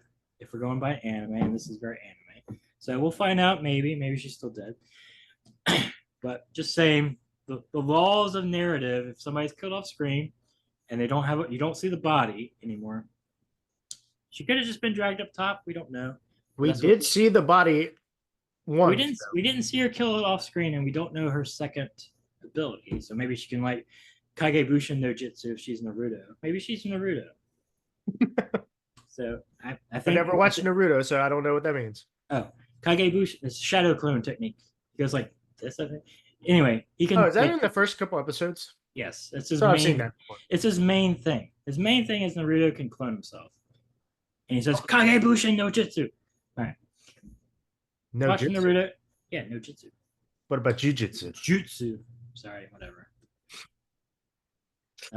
Yes. Watching Naruto is pretty good. Skip all the fillers because there's a lot. Anyway, maybe she's Naruto. It'd be pretty cool. One day she'll be Hokage. So anyway, she like gets into Yasuna's place and she's like picks up the spheres. She's like, what am I gonna do? And she can't summon her shard blade because she has a mental block on it. She's like, no, I can't do it. And the pattern's like the sword. And she's like, no. So she has a bright idea of basically going to Shadesmar and turning the ship into vapor or something. She wants to sink the ship, and hopefully the sailors that are tied up can swim. Not gonna happen, but at least they will die drowning, I guess. They'll be claimed by the sea, which is fun. She goes into the cognitive realm, and we get a really cool thing that whatever is ocean in the real world is land in the cognitive realm, and vice versa. That's why they're always like falling into the water whenever they go in the cognitive realm, which is cool. She finds a ship, and this is where we get the fun thing of like pattern is translating for the objects that she's doing it because she's not experienced enough. So it's all like, I am a ship, I am a proud ship, and she's like, you should change. She's like, no, I'm a good ship.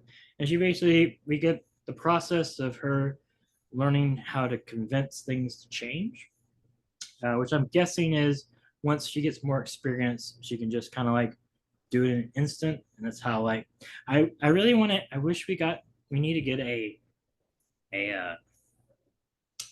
flashback of Yasuna's argument to the murderers about turning to fire and crystal.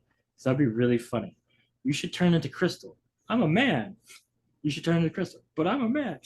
But anyway, wouldn't it be fun to be a crystal? How rich you would be? Ooh. Oh. Yeah. So I'm excited for more arguments with animate and inanimate objects about how to change. So that's really fun. Anyway, she wins the argument. She's a good little orator. And she spends a bunch of stormlight and basically pops the entire ship out of existence, which is really cool. She falls in the water, and we find out in the next chapter, or 2 chapters, she's a terrible swimmer, but luckily she made friends with a turtle jellyfish thing, and it saves her. That's kind of the end of the chapter. Yeah, fun chapter. Rest in peace, Yasna. Yep, rip Yasna. And it's hilarious. The very first time I read this book, I completely glossed over the fact that Yasna died. Really? Don't know how. Don't recall why. I wish I did remember, but I just remember like later on, like reading something and like later chapters, like, well, where the hell is Yasna? Why are they talking about Yasna dying? Like, she didn't die. I go back and I'm like, oh wait, okay. You like spaced out an entire chapter, I guess. So yeah, that was fun. Yeah. I want to know, so we discover in this chapter that Shallan no longer needs to tell lie or truths to enter Shadesmar. And I want to know more about that. Like, I'm curious about it because it's like, was the truths, did she need to tell truths to Pattern to kind of level him up, empower him up? and now that he's like at a certain threshold, he no longer needs it. Kind of like I feel like the more honorable things that Kaladin did, the more Syl learned. Mm. And now, I mean, if he does anything non-honor or dishonorable, I'm sure she's going to be hurt. Uh, being an honor sprint and all. So I wonder if this is like if that has something to do with it. Yeah, if their bond is strengthened enough to where like she doesn't need to do that. And then like her admitting that she killed her dad was like a huge like uh thing. And he's like, oh, you gave me a big enough one. You don't need that anymore to get in here. Just shut the fuck up and go. Yeah, I wonder if each different order. Well, I wonder if like Kaladin, you could even go to the Continental route. But I wonder if like they each have a different thing they have to do. Like since it's a lie sprint, like the truth is like their big thing. So that was like her offering to that to like. So I want because like Yasna in the prologue didn't do a truth to get to Shazmar. So it might be different for different sprint, which is cool. Yeah, that's what I got. Yeah. Um, I like. I really like light weaving. It's gonna be fun seeing more of that, and like Shalon being like, I guess a spy or something, being all sneaky and like doing all the cool stuff. It kind of reminds me of the Wheel of Time. They get the power to like bend light and like make them look like other stuff, and so I wonder if he took that idea from Wheel of Time. It kind of reminded me of that because like whenever it was a mask of whatever, whenever Rand was hiding in a corner of a room. Yeah, he shields men from the Aes Sedai. Yeah, Yeah. or not, shields Egwene, I think. Yeah, He shields himself. that too. Yeah, and they eventually like learn how to like change their faces with light and stuff. It's really cool. It seems like it's inspired by that. I can see it. Yeah, we get our first major character death. Rip Yasna, she's really cool. I can see why they killed her off because she knows the most out of everybody. So if you want your protagonist to still be kind of in the dark, and she already gave the goal to Shalon, so her story could be completed. We'll see if she remains dead. Yeah, and this really ties into like the Ghost Bloods for whatever reason. Like if this is the Ghost Bloods that killed her, which I assume it is, uh, they really don't want this power, the Sprins and everything getting out and the Knights Radiant being refounded. Yeah. And I want to know why, because it seems like a positive thing. I want to know what to. Yeah. Maybe they're like ancient. They're descended from ancient Knights Radiants that they betrayed mankind. So they have a reason. I really want to know the reason why the Knights Radiant betrayed mankind. I see. I don't think they actually did. I think it was just the perception that they did. Yeah, probably. But People like, feel they did. for all the flashbacks we get, we still haven't learned about that. So maybe we'll learn about that in Urathu if we get there. Yeah. But yeah, it's cool that she made a friend with the crazy Cthulhu monster. I wonder what's up with that. More superpowers. Yay. Yeah. She didn't get a little beetle though, which is sad. A little beetle. Yeah, like somebody in the interludes got Oh. for making friends with a giant great shell. But we'll get to that later. But yeah, really cool chapter. Really shocking because we just killed off a dude and blew up. Kind of reminds me of like a lot of good twists in books to where like the chapter before they set up what they're gonna do. It's like this is what's happening, and then like then later on they're just like, oh, you thought that's what's happening, so you relax. And it's like no, bam in the face. Everything. I think that's why it was so jarring to me that first time I read it. Yeah, it reminds me of a certain event that happens in Game of Thrones which I won't spoil in case somebody in this podcast, somebody in the world hasn't seen Game of Thrones. But they set up a thing that's going to Or happen. read it. Yeah, they do something similar where they set up like, hey, this is what we're gonna do. Like, you're like, oh, okay, this is the plot of the next like 4 chapters, like 10 chapters or whatever. Like, this is what they're gonna do, and then a big event happens, and it's like, oh, we don't have to worry about that. That's not gonna happen anymore, which is fun. So I always like when they do that kind of storytelling. Yeah, it's fun. It Yes. it makes it more interesting and memorable. Yes. So, and I'm kind of sad because we don't get to see more of Ivory, because that Spren seemed really interesting, and we didn't. I don't even think we heard him talk. So oil slick looking spread. dapper gentleman. I think he had a top hat. He had a. Let's see. I just imagine with a top hat if he didn't have a top hat. Yeah, I didn't write a top hat, but he had where is it? I wrote it down. It was in like chapter 6 or something, but Chapters. All right. for chapter 3. Chapter 3. Okay.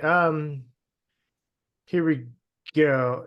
So a small figure made of inky blackness, shaped like a man in a smart, fashionable suit with a long coat. See, that just He reminds could me have a of top hat and a monocle if he wanted to. yes. I know it's not the aesthetic of this world, but they're spread, so maybe they were from a different age. I don't know. Just he's like the Monopoly Man. Yes. So rip to the Monopoly Man. We hardly knew you. Yes. May we see more of your kind. We didn't even get what sprinting was. No, we didn't. So lame. All right. Maybe he's an ink sprint. Maybe. Or like, yeah, because she writes right away. Maybe a knowledge sprint or something. Or scholar sprint. Scholar sprint. There you go. Yeah, be cool. We can move on to chapter 8. Yeah, let's do it. Knives in the back, soldiers on the field. This is a Dalinar chapter.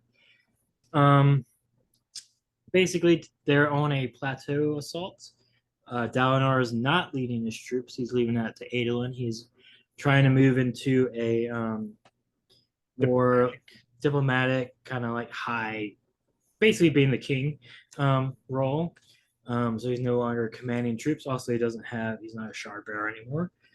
So he just could probably get killed. He is on the assault with High Lord Aladar.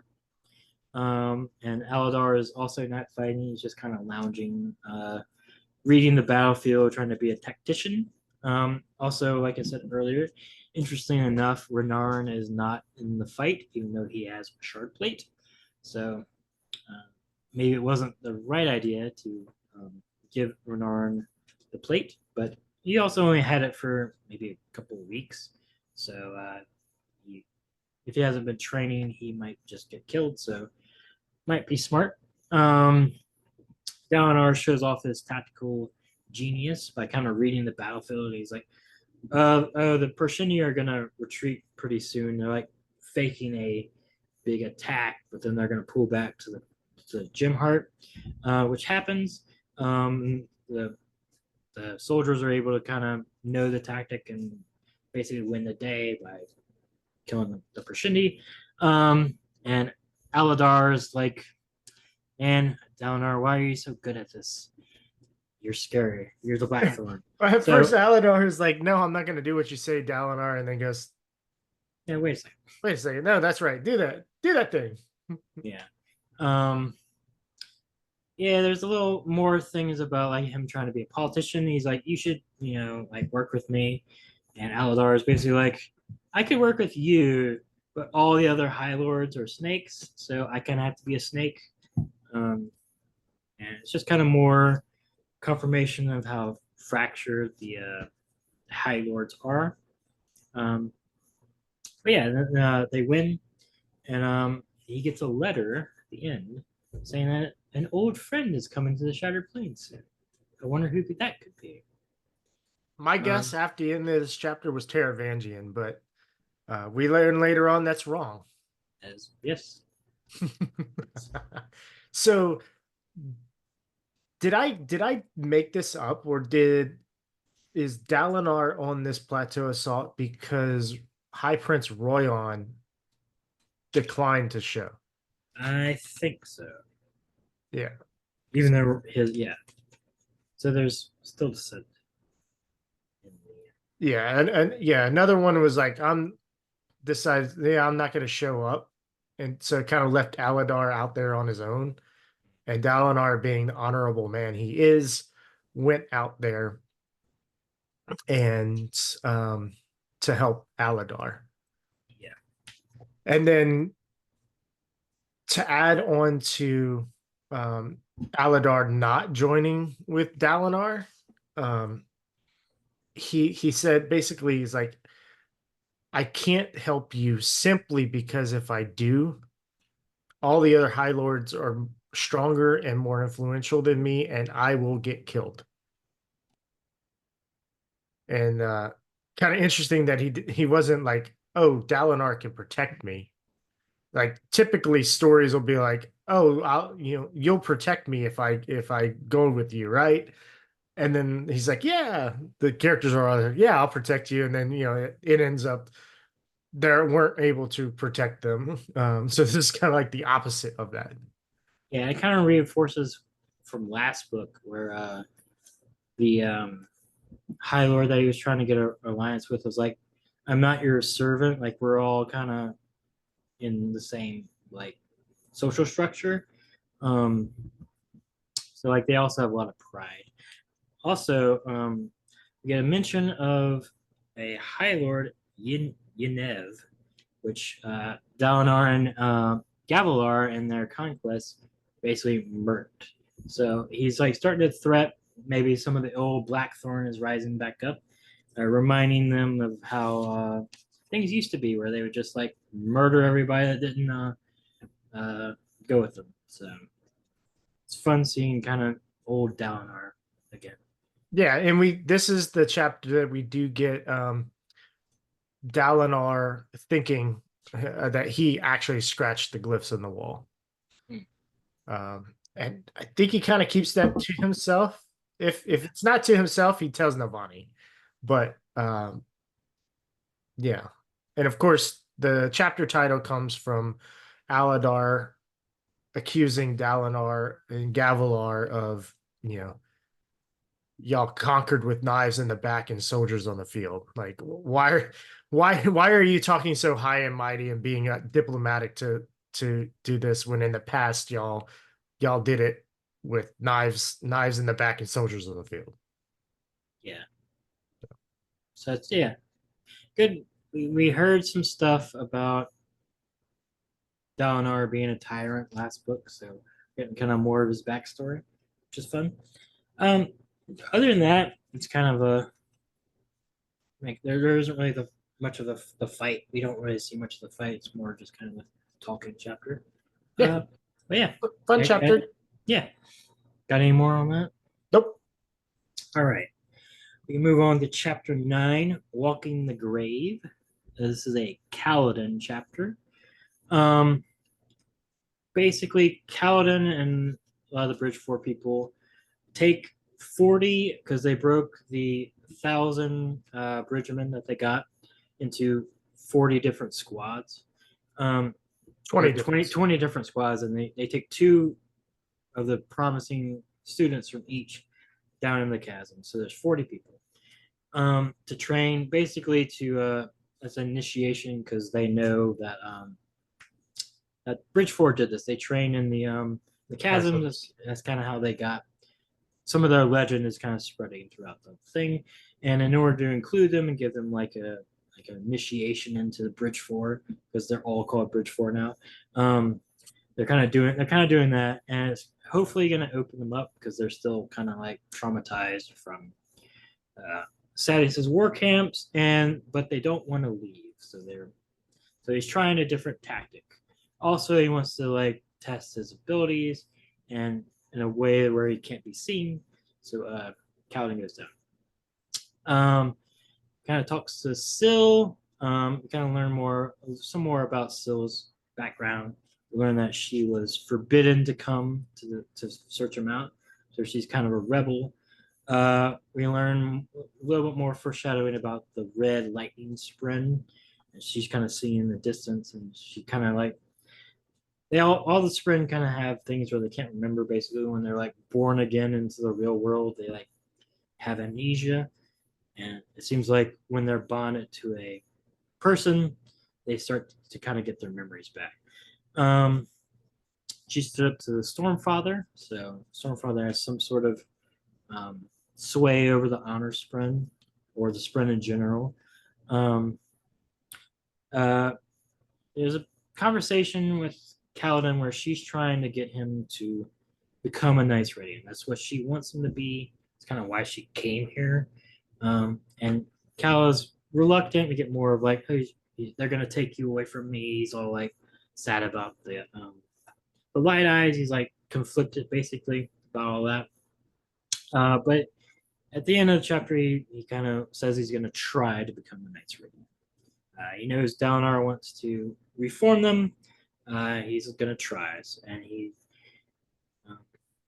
like that's kind of the big thing. And then he learns that like the initiation worked, that the 40 are kind of opening them up. So starting to get a bigger Bridgefork crew, and maybe they'll start to coming together slowly but surely as a big 1,000-man band of Bridgefork. And that's kind of what happens. It's a fun chapter. We get Syl. She tells Kaladin that other spren are seeking bonds to reclaim what they used to be, and so that's pretty cool. And I can't wait to see more of spren and their societies and like what's going on there. Because like we get glimpses of that from Syl. It's kind of funny. We get the world building of Shadesmar from Yasna, but we get through talking, like through conversation between Syl and Kaladin, like what other spren are doing and like what spren are actually doing. So we get that. It's interesting to get that information from Kaladin, and then instead of from Yasna, where you would think it would come from. And I guess Yasna doesn't quite know that much. But then again, she knows so much because like I get the hint, the sense that she's been to Shadesmar like so many times. Yeah, we know that she's been able to travel to Shadesmar for 6 years, so yeah. I bet she's even been to one of the cities. Probably. Syl's sense of humor is is great. So I have more stuff here about Syl, and that's pretty much what I have with the chapter. But I love when she said, and this is after she tells Kaladin that she wishes she had thought of refounding the Knights Radiance first. She goes, "Has it ever struck you as unfair?" She said, "that spren cannot attract spren. I should really have had some glory spren of my own there." Like, because when humans they have a thought that's cool or whatever, the spren show up for whatever type of thing that is. Maybe there's another cognitive realm inside, which is the spren's cognitive realm. Just layers on layers. The spren have sperries of their own. Maybe there's spren in the cognitive realm that comes to the spren in the cognitive realm. That would be crazy. That'd be crazy. Just layers. It's an onion. There was something that Syl did that reminded me of Nynaeve, where she grabbed her hair, one clump white translucent in each hand, and pulled it sideways. Yeah. And then the other question I had here is, was Syl visiting? Do you think Syl was visiting Shadesmar when she was disappearing in book one? Do you think that's where she was going off to? Maybe. I don't know. It makes sense, right? Yeah. Yeah. Now that we know about Shadesmar, in book one, we didn't really know about Shadesmar. So it's like, all right, she's just fucking off. Like, I wonder if she regains her memories whenever you go back to Shadesmar. Like, and then when you go out, you like lose it. I don't know. I don't know. I think they maintain their memories. Probably. I Their don't. memories come with a stronger bond. True. But in Shadesmar itself, like before they were bonded, they had like full memories and stuff. So, but like, I don't know if that because she's like a rebel of her kind. So I don't know if she'd risk being, if they can even be imprisoned or whatever. I guess we don't even know what if it would be dangerous for her to go back to Shadesmar. That's a cool thought, though. I mean, Shadesmar seems to be the cities anyway are built and controlled by the cryptics. And they don't get along with the honor sprint, so that might be Yeah, valid. I got a sense, it might not be correct, that the Honor Sprint had a city of their own too. It was just like the cryptids had the most power.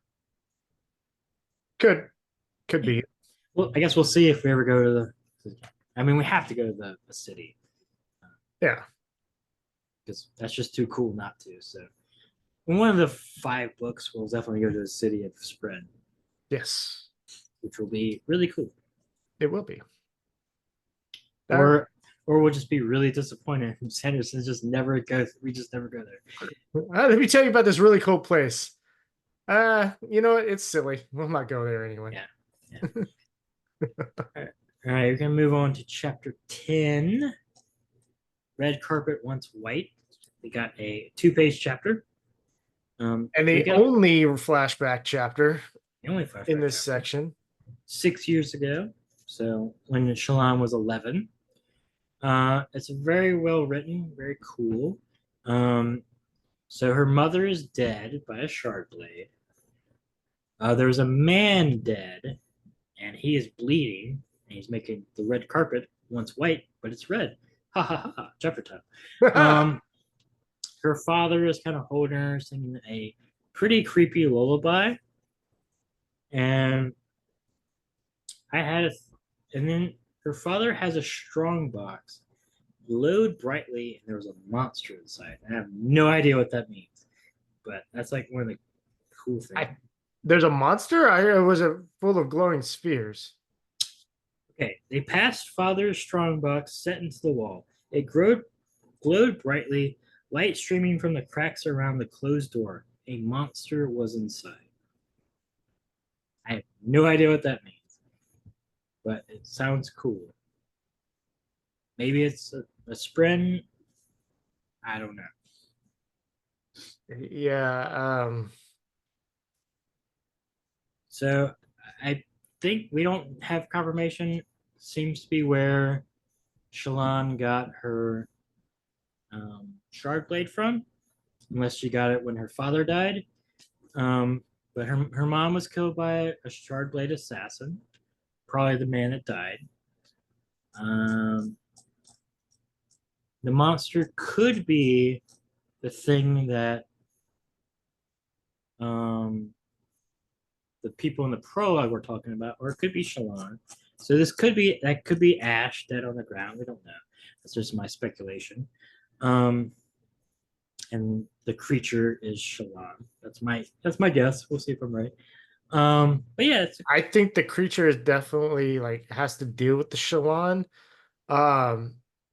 Could be spheres, and they noticed that she had sucked in Stormlight before.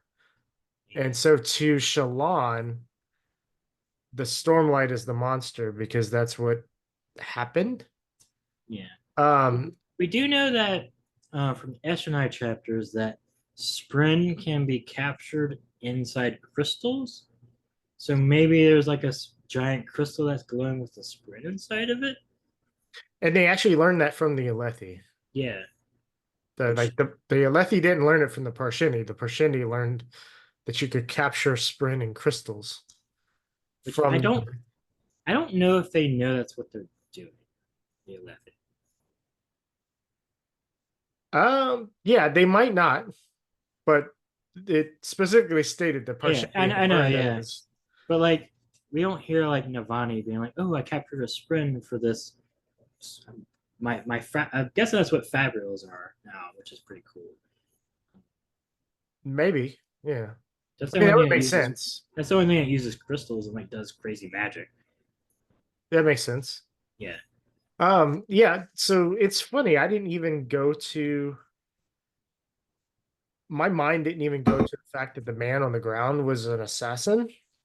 Um, I Could have not written a be. note asking who did Shallan kill and why, because it did not state that she killed anybody. It didn't state that anybody killed anybody.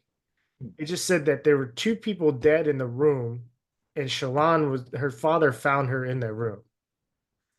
And so, if it would make sense that he was an assassin and he killed her, her mom, and then she, through the trauma, Somehow surge killed. bound did surge binding and killed the assassin. And then I guess bonded the shard blade or whatever. Yeah, took the shard blade at that point. Yeah, that's all conjecture. I assume we're going to be in more flashback chapters, so we'll see if my theory and what we discussed is correct. But that's my idea. I don't know.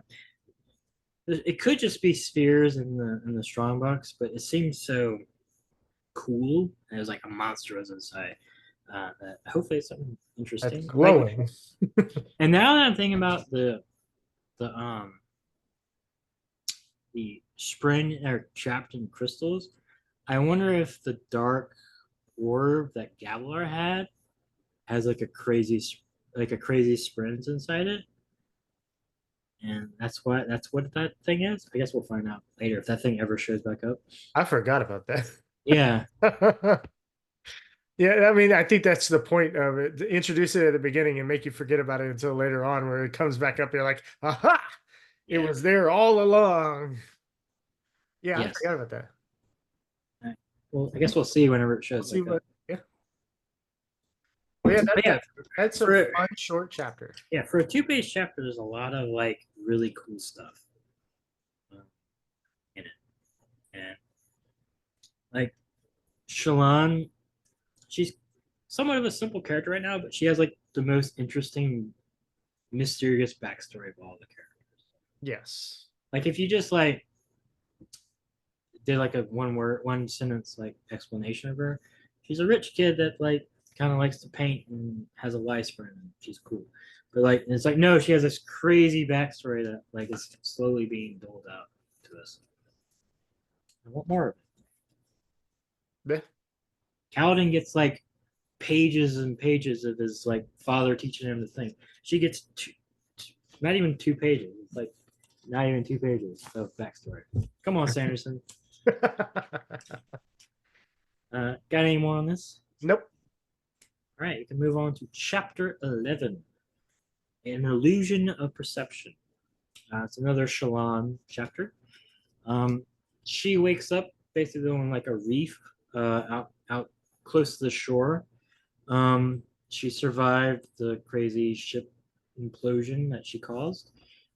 She sees that the Santhed had saved her, so she's like, "Oh, it's like sentient and like what does this mean?" And all the great shells. She has a fun scholarly thought, and then she's like, "Wait, I'm being Yasna. I'm just doing scholarly stuff when I need to not die."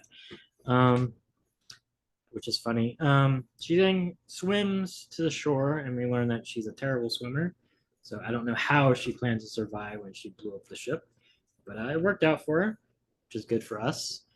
On the shore, she miraculously finds Yasna's research. Deus Ex Machina Yasna's research, but it's good to have. so her wife's work is not killed with her. Um, she then does a really funny thing of she's like half in the cognitive realm, half in the real world, and she's trying to get this stick to um, change into fire because it's really funny. She's like, "All right, I got a plan. I'm gonna go to shore. I'm gonna make a fire pit. I'm gonna light the thing on fire. I'm gonna do all this stuff. I'm gonna live." And she's like, "Wait, I'm a spoiled rich kid. I have no clue how to make a fire. I have a conception of making a fire. I have no clue how to actually do it." She has 0 survival Yeah, skills. she has 0 survival skills, which makes sense. It's really funny. So she's like, "Wait, I have magic powers. I can turn things into fire."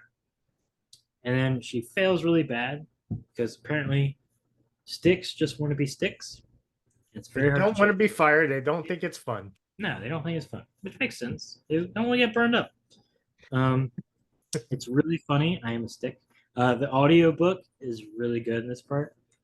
It's just like you could be something else. I am a stick. Like it's really funny. So yeah, she fails miserably. I do like the idea of like half being in the cognitive realm to like soulcast. It kind of reminds me of Wheel Time once again, where like Egwene could like half be in Tel'aran'rhiod and still like talk to people and still do stuff. But makes sense. So like you wouldn't just fall into the ocean every time you try to soul cast. You can just kind of like be a little bit and like pluck stuff out and soul cast. And so that's cool.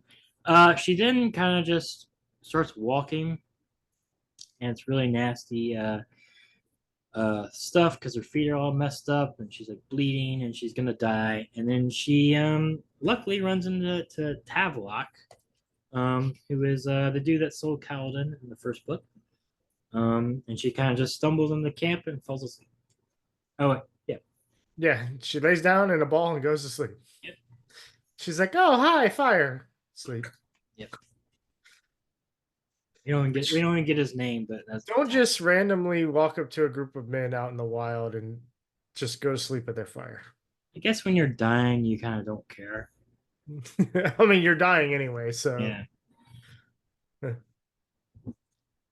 But yeah, after that, she wakes up and she recognizes the men as slavers, even though they tell her they're not. They're like, "Yeah, we're merchants." She's like, "No, you're slavers." They're like, "Yeah, so merchants." I mean, technically true.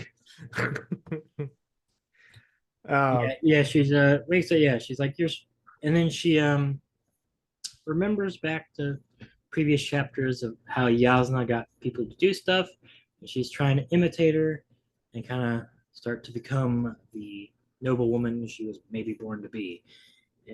And she kind of puts on a persona. She's doing her Lysprint stuff, and she convinces them to take her to the Shattered Plane. Yeah, so let's talk about. I don't have too much to talk about in here, like details wise. The I'm a stick part is funny. You touched on that though. It is. Um, It's probably the best joke of the book so far. yes.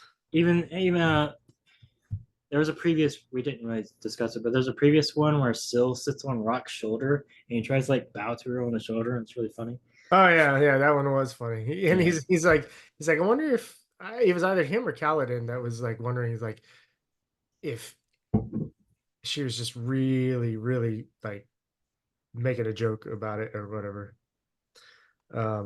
So anyway, she got a Kaladin, not Kaladin, Shallan gets a new chapter icon as well with this chapter.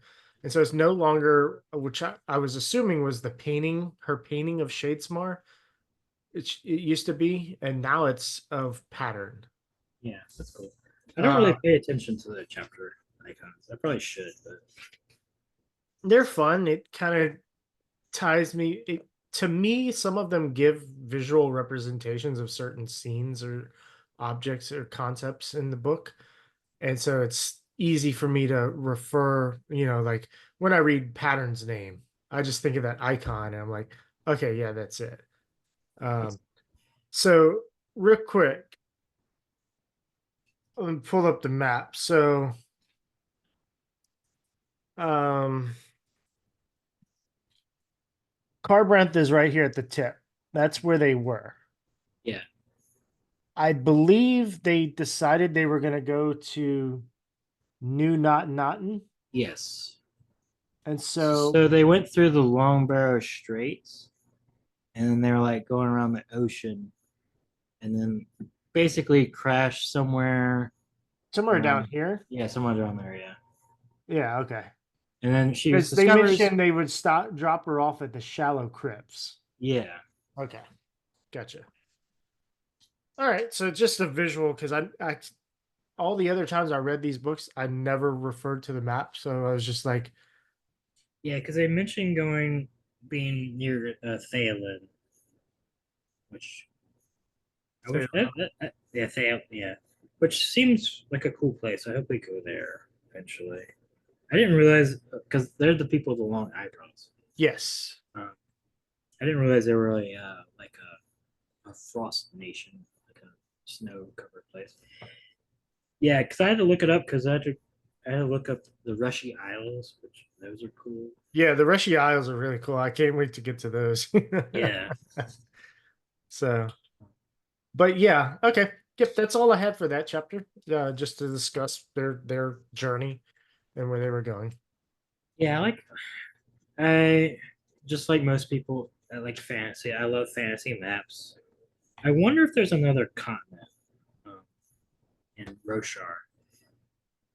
I mean, it's entirely possible that the origin of the storms is a continent.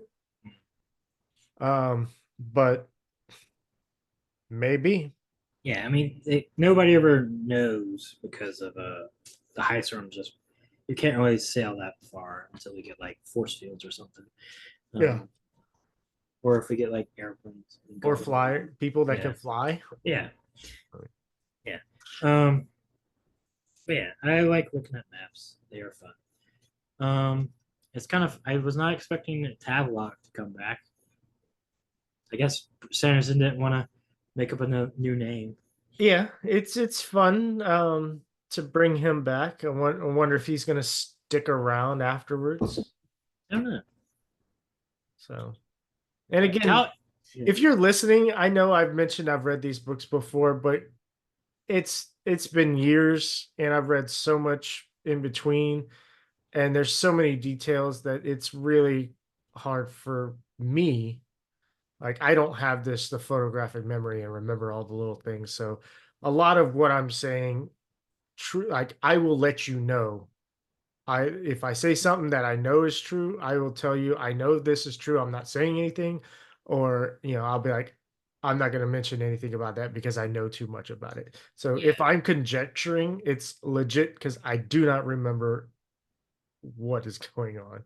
Yeah, and for me, I have vague memories of the end of this book, and I have a couple of things I remember from book 3, but like basically nothing else. Yeah, I don't remember the end of this book. So that's fine. I remember something you don't. yeah. Unless that happens in book 3. I remember some big details of book 3 and book 4. And so on certain topics, I will not conjecture and I will not react to your conjectures on. So yeah, sounds good. We don't want to be spoiling people. Yeah, that's the goal is to talk about these books. And whoever's listening, if it's their first time reading it, we don't want to spoil you. We just want to kind of give some extra stuff as we discuss and things we discover, and hopefully make it a little more interesting for you if you're having trouble, or go, oh, I'm glad somebody else was thinking that, or things like that. So like I do not remember Shallan's backstory at all. So all that was conjecture. Like I don't remember any of this shit. I haven't read any of the novellas or any like the Arcanum Pansophical or whatever the hell it's called. Like I have basically read Mistborn and the first 3 books, and that's based and some other Sanderson that's not Cosmere. and like half of Elantris. And Warbreaker, I don't remember anything about Warbreaker. I will say Nothing. there's a couple of characters from Warbreaker that do show up in this book. That's cool. So I'm kind of, I was kind of tempted to go reread Warbreaker on my own, but I'm Oh. doing when I'm not reading or when I finish my weekly reading for this podcast, I've been reading Aragon, which is an easy read and fun read. So Does it hold up? um kind of. I can like when I read it shit 17 years ago when I first read it, it was didn't seem as childish as it seems now, or simplistic rather. I mean, that could be because I read The Wheel of Time and Stormlight Archives and all sorts of other stuff since then. But the story is still pretty good, and the fact that it was written by like a young kid, like the first book was written by, I mean, he was young, so Yeah, like 17 or something. Yeah, I never read those. I think I was aged out when they came out. I just never went back and read them. I heard they were pretty good, but they are good. This is And- my and- first reread of it. and a new one came out. Yeah, Murtagh, Yeah. and that's why I'm rereading so I can read Murtagh, because I did enjoy the books, and after 17 years, you can do a reread and be okay. Yeah. I heard the movie was terrible though. The movie is terrible. Yeah.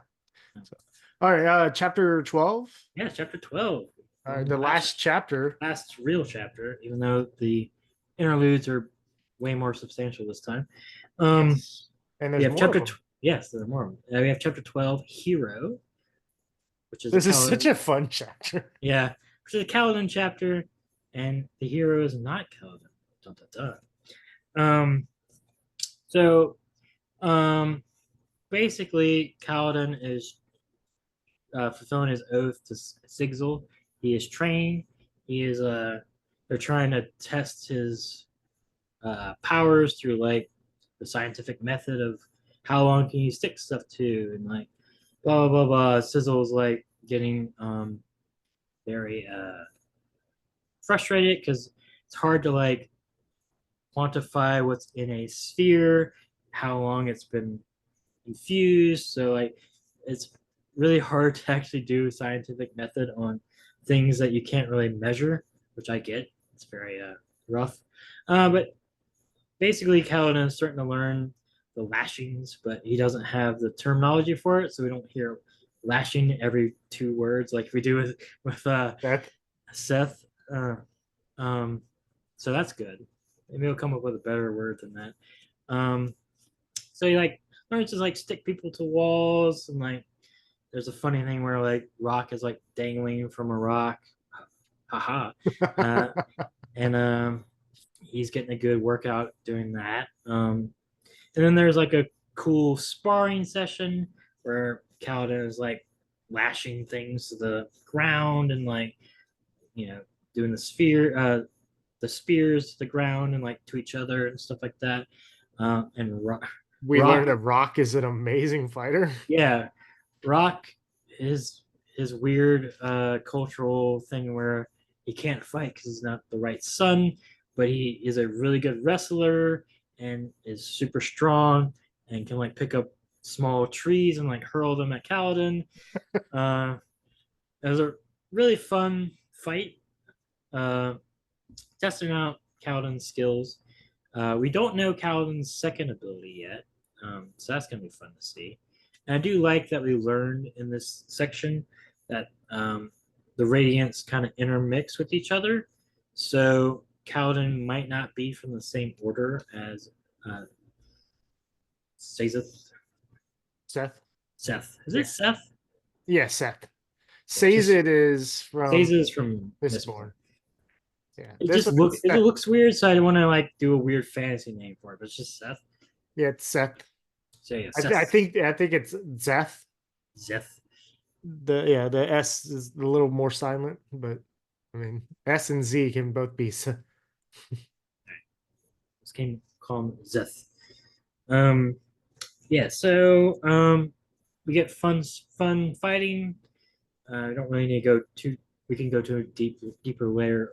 And basically, he hears that a hero has returned from Alfcar to the Shattered Plains, and he kind of runs up and he's like, "Oh, crazy!" Because it turns out that Amaram is back, and he is good friends with Dalinar, which makes sense from the prologue because we see that he's good friends with Gavilar. Um, it's gonna be fun to see what he's been doing because for some reason he's such an important figure, but he hasn't been in the Shattered Plains for 6 years. So maybe he's been running Sadius's empire from uh, while Sadius is not gone. Because if you remember, he is a Sadius's man unless that has changed. Because Hearthstone is in Sadius's domain, Mhm. and Amaran was in his Sadius's man. So yeah, we got a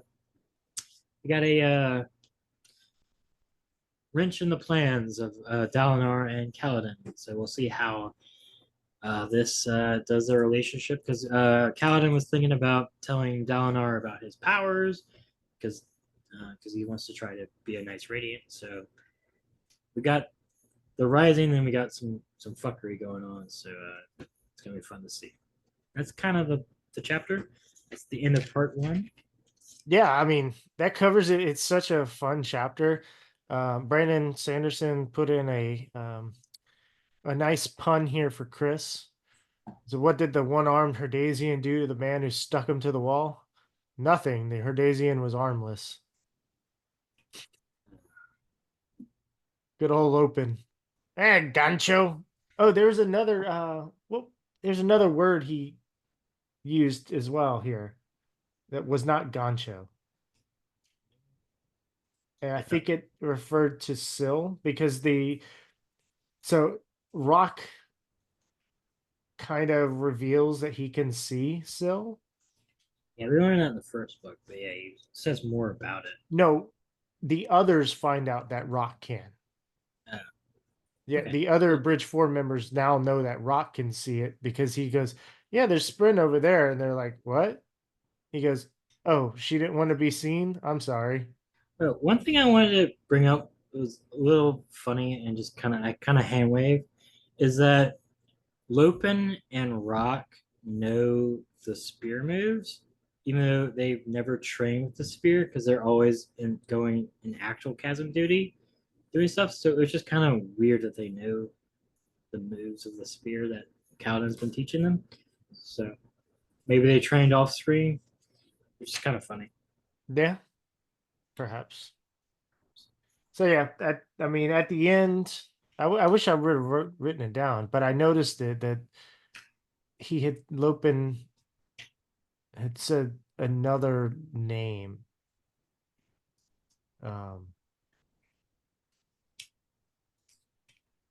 It was like Mancho or something, but not Sancho. I don't know. But yeah, no, that's a good ending of a part. And you just get to see Kaladin's world crash down again. He's like, "Oh no, what's gonna go on?" Because he's gonna have to. Amaram is gonna notice him. Yeah. He's gonna be like, "Wait, what?" and then it's Amaram's word versus Kaladin's word.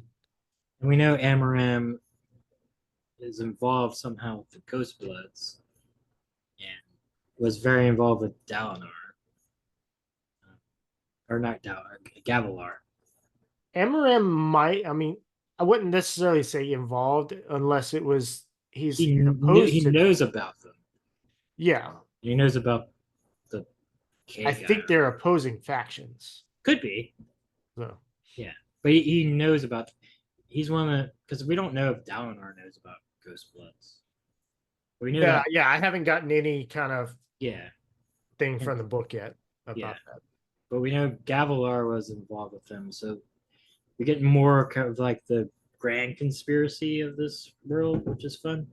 Um, yeah, it's interesting how connected Amaran was, because like he was maybe gonna marry Yasna, and like he's like a hero, but he wasn't in the Shattered Plains this entire time. So I'm interested to learn more about that. I wonder if he like kind of was staying behind to like do stuff against the Ghost Bloods or try to do whatever Gavilar was talking to him about in the prologue. Um, anyway, it's gonna be fun to Awesome. see. Yeah. Maybe we'll get a POV of it too. Yeah, let's move on to the interludes. Yeah, we got Interlude 1. We got Narak. Narak. This is an Eshonai chapter. We get like so much information in these Eshonai chapters. It's insane. So we get It Eshonai. really opens up your view of like your understanding of Everything. Everything, yeah. It's insane. So we have Eshonai.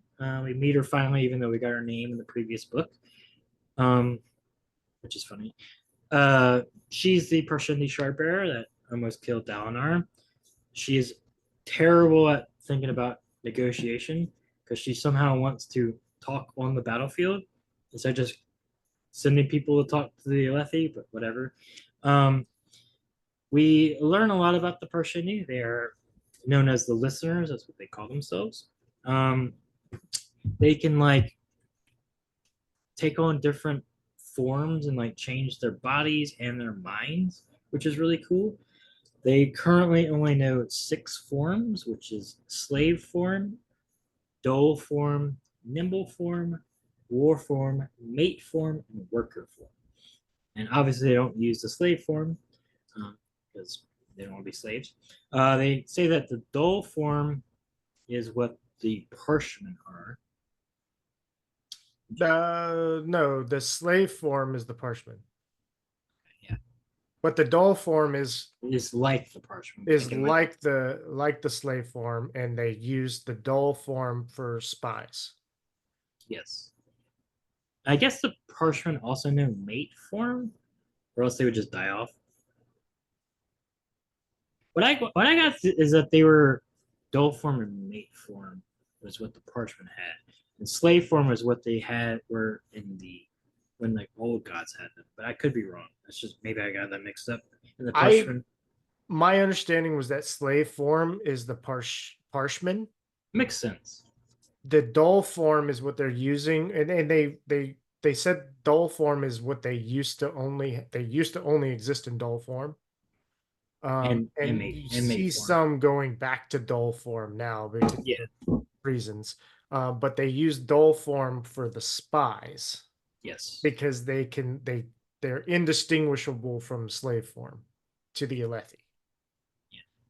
And then you've got work form, nimble form, mate form, and war form. Yeah. Yeah. But the Parshendi, the Parshmen at least know mate form. Unless you can have children in slave form. I don't know. It's kind of complicated. I would assume they know mate form to like because they're all still alive. Anyway, they're trying to find more forms, basically. So she's getting her warriors and soldiers to basically draw to attract creation sprint. So they need Shallan, but unfortunately, they don't have Shallan. And they're very terrible at it because apparently, we find out later in the next thing is that they get they like figure out the song of change, and then they find a spren, and they can like basically bond the spren, or so they do something with the spren, and that's how they get their forms. So I guess they find like horny spren to turn the mate form. I don't know. But it's not always guaranteed what form they go in, unless they use the gems, which they got the new technology for. Right, which is cool. And we find out that they killed They definitely killed Gavilar. Like we know that for a fact now. It wasn't like they were being used or whatever. And they were doing it to stop him from ending the world.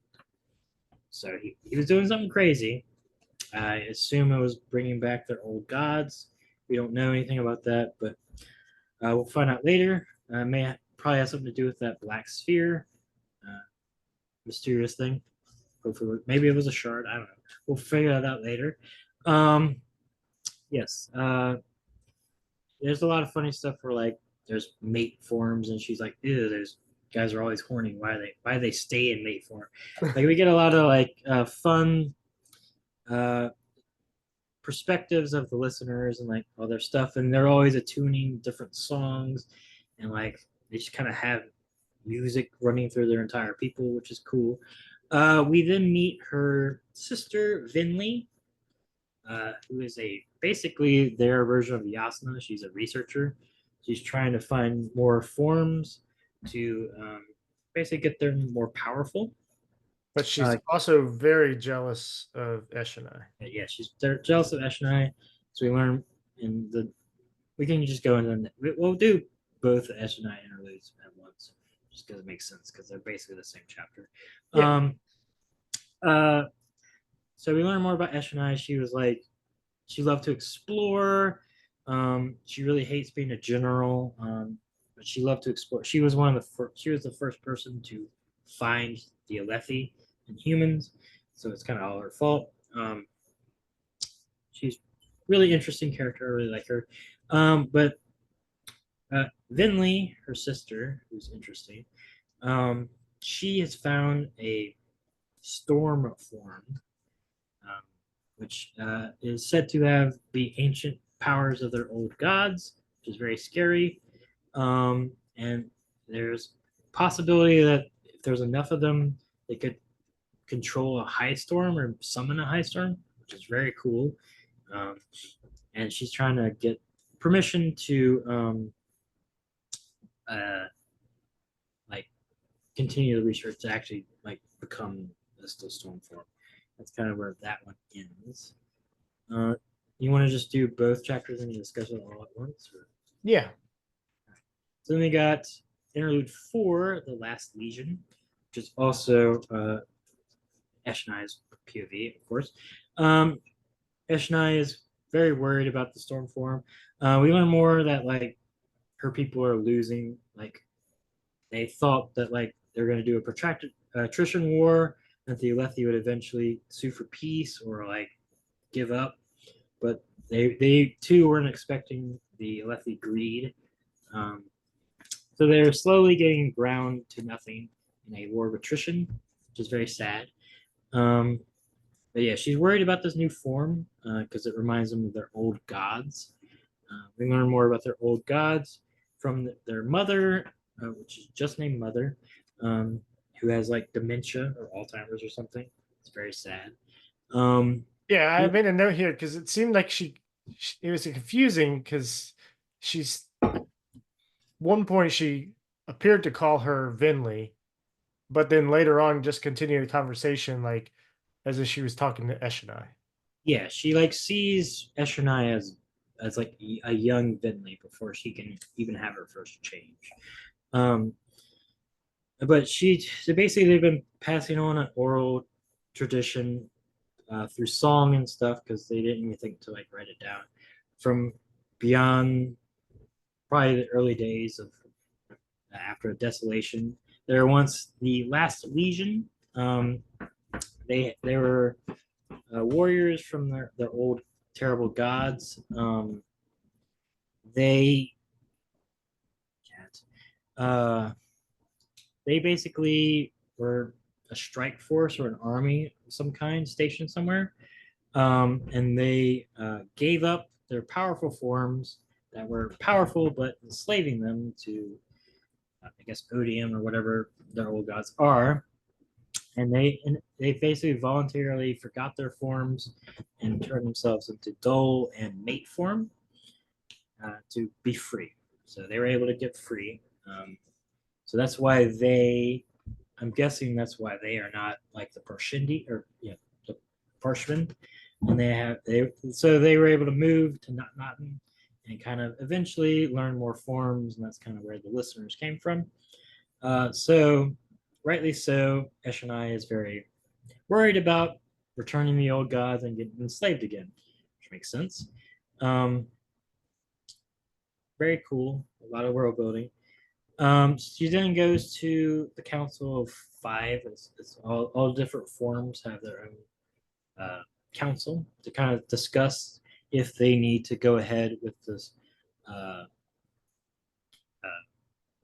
this transformation in the storm form. They say that She is a member of the Council of Five. yes, She yes, represents war form. yes, she's a member of the council. Vinley is not.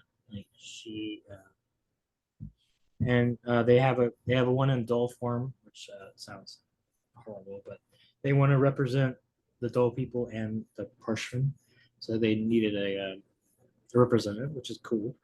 And then they discuss that they've seen Kaladin, so the surge bindings have come back to the humans. They said the Spren has betrayed them again. So there was a contract with the Spren long ago, which makes sense if they need Spren to transform. So there's a lot of weird Spren politics being interspersed with this, which is going to be fun to learn more about. She says it could have been an honor blade, if you get this term again, and that they left one the night that Gavilar died. So we don't get context of what the hell that even is. I have no idea. You probably know, but I don't remember. yeah, but it's something different from a shard blade or something. I have no clue. Oh, I do have something I thought, but it's not in this, but I'll get that later.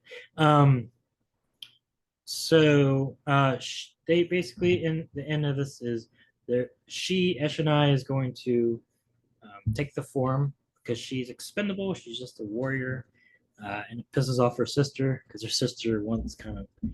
She's very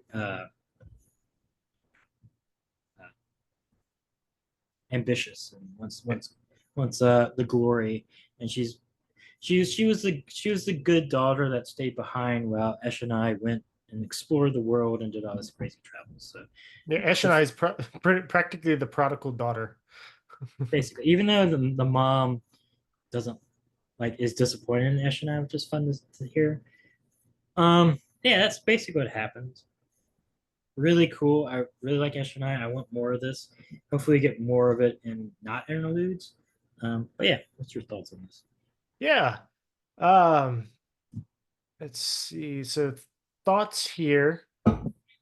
So yeah, it seems like first of all, I think the interlude, especially the first one with Eshonai, hits really hard because of the timing.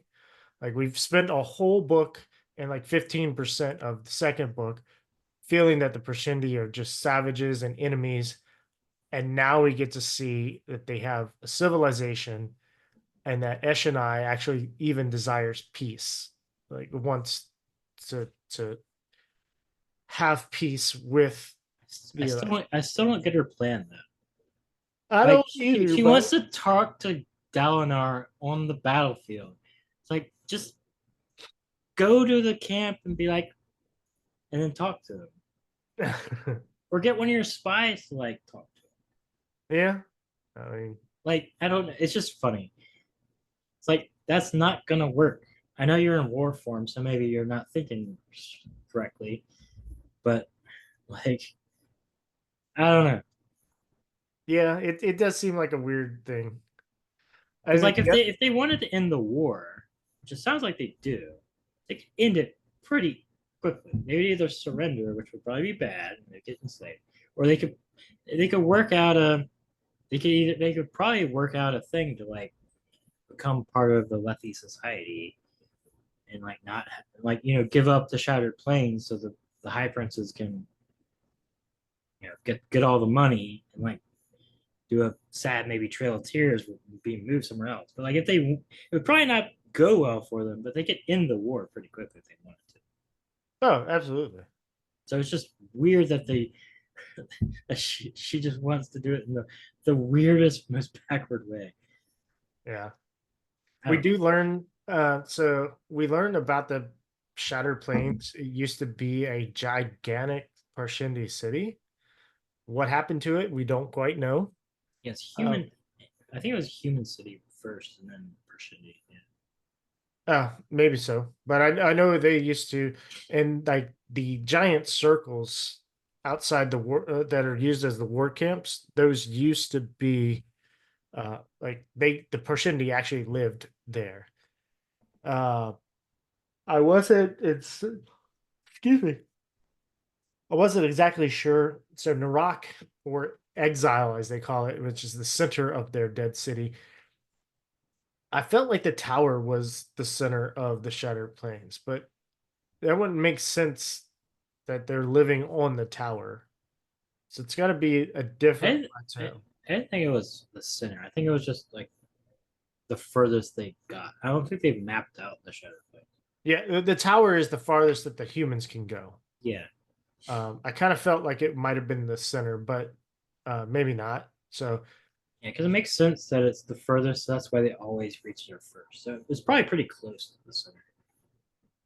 yeah, so they're nearby, um, and that's interesting to learn. And then as far as other information that Eshonai gives, like, okay, all right, was Gavilar doing something? Like, was he explicitly doing something that would bring back the listener gods? And were the Ghost Bloods also trying to stop the return of the listener gods? So, like, did the Ghost Bloods and the Pershindi have the same goal in mind? Um, Possibly. here. So, kind of interesting things to hopefully get answers for at some point. And it's interesting also that it makes sense that that Gavilar would talk to them about their old gods, and that's how they knew to assassinate him. It's like they came to the treaty assassinating him, so he must have told him his plans in like the negotiations or something, Right. or else they wouldn't have known. Like if he was just so, it's interesting that he was like talking to the person, the listeners about whatever plan he was trying to do, enough to where they knew they had to kill him. Yeah, I get that. Yeah. Makes sense. Yeah. Yeah, those are fun. Then let's see the other one. Yeah, we covered the other one that pretty much just sets up where the Pershindi are going. Also gives us some kind of insider information, like, oh shit, the Dalinar is not going to be ready for this. Oh, also, she does some like anger sprint or something at them, and you see like little like lightning sprint. So we're getting more of like the red sprint showing up around them. So we got some foreshadowing of bad things, I guess. Yeah. So, all right. The next interlude. Yeah, we go back to interlude 2, Yim. I didn't I had never found what city Yim is in. I looked, but maybe I just missed it. But Yim is a It's somewhere in Erie. yeah, where- I didn't get what the name of it. But he is like an older dude. Um he has recently become a Radiant, Knights Radiant, or whatever they are before they actually know the oaths. He's a this surge is- binder, basically. Yeah, Surge Binder. He has the power of light and healing, so he shares one thing with Shallan's order. He is like a cobbler. He makes shoes for like homeless people and stuff. He never takes any money. He just wants their stories. Seems like a really cool guy, really nice man. He gets there's like a little thing with a child. He like learns about urchins and all this stuff. He like heals his leg, and so we know that like healing magic exists in this world. He has a spren. We don't know what kind of sprint it is. And then this I got the feeling that it was like a nature sprint. So like maybe of cultivation, not necessarily. I could see that. I could see that. Then this like crazy like Javert military dude comes up and he's like, "You killed somebody 40 years ago, so I must kill you." And then he's very mysterious. There's a military uniform from the military he does not recognize. Apparently, this guy's been watching him for a while. He basically starts running away, and the military guy has a shark blade and kills him. And it's very sad. Yeah, his Sprin tries to help right before he gets killed, but it was too late. Yeah, it's messed up.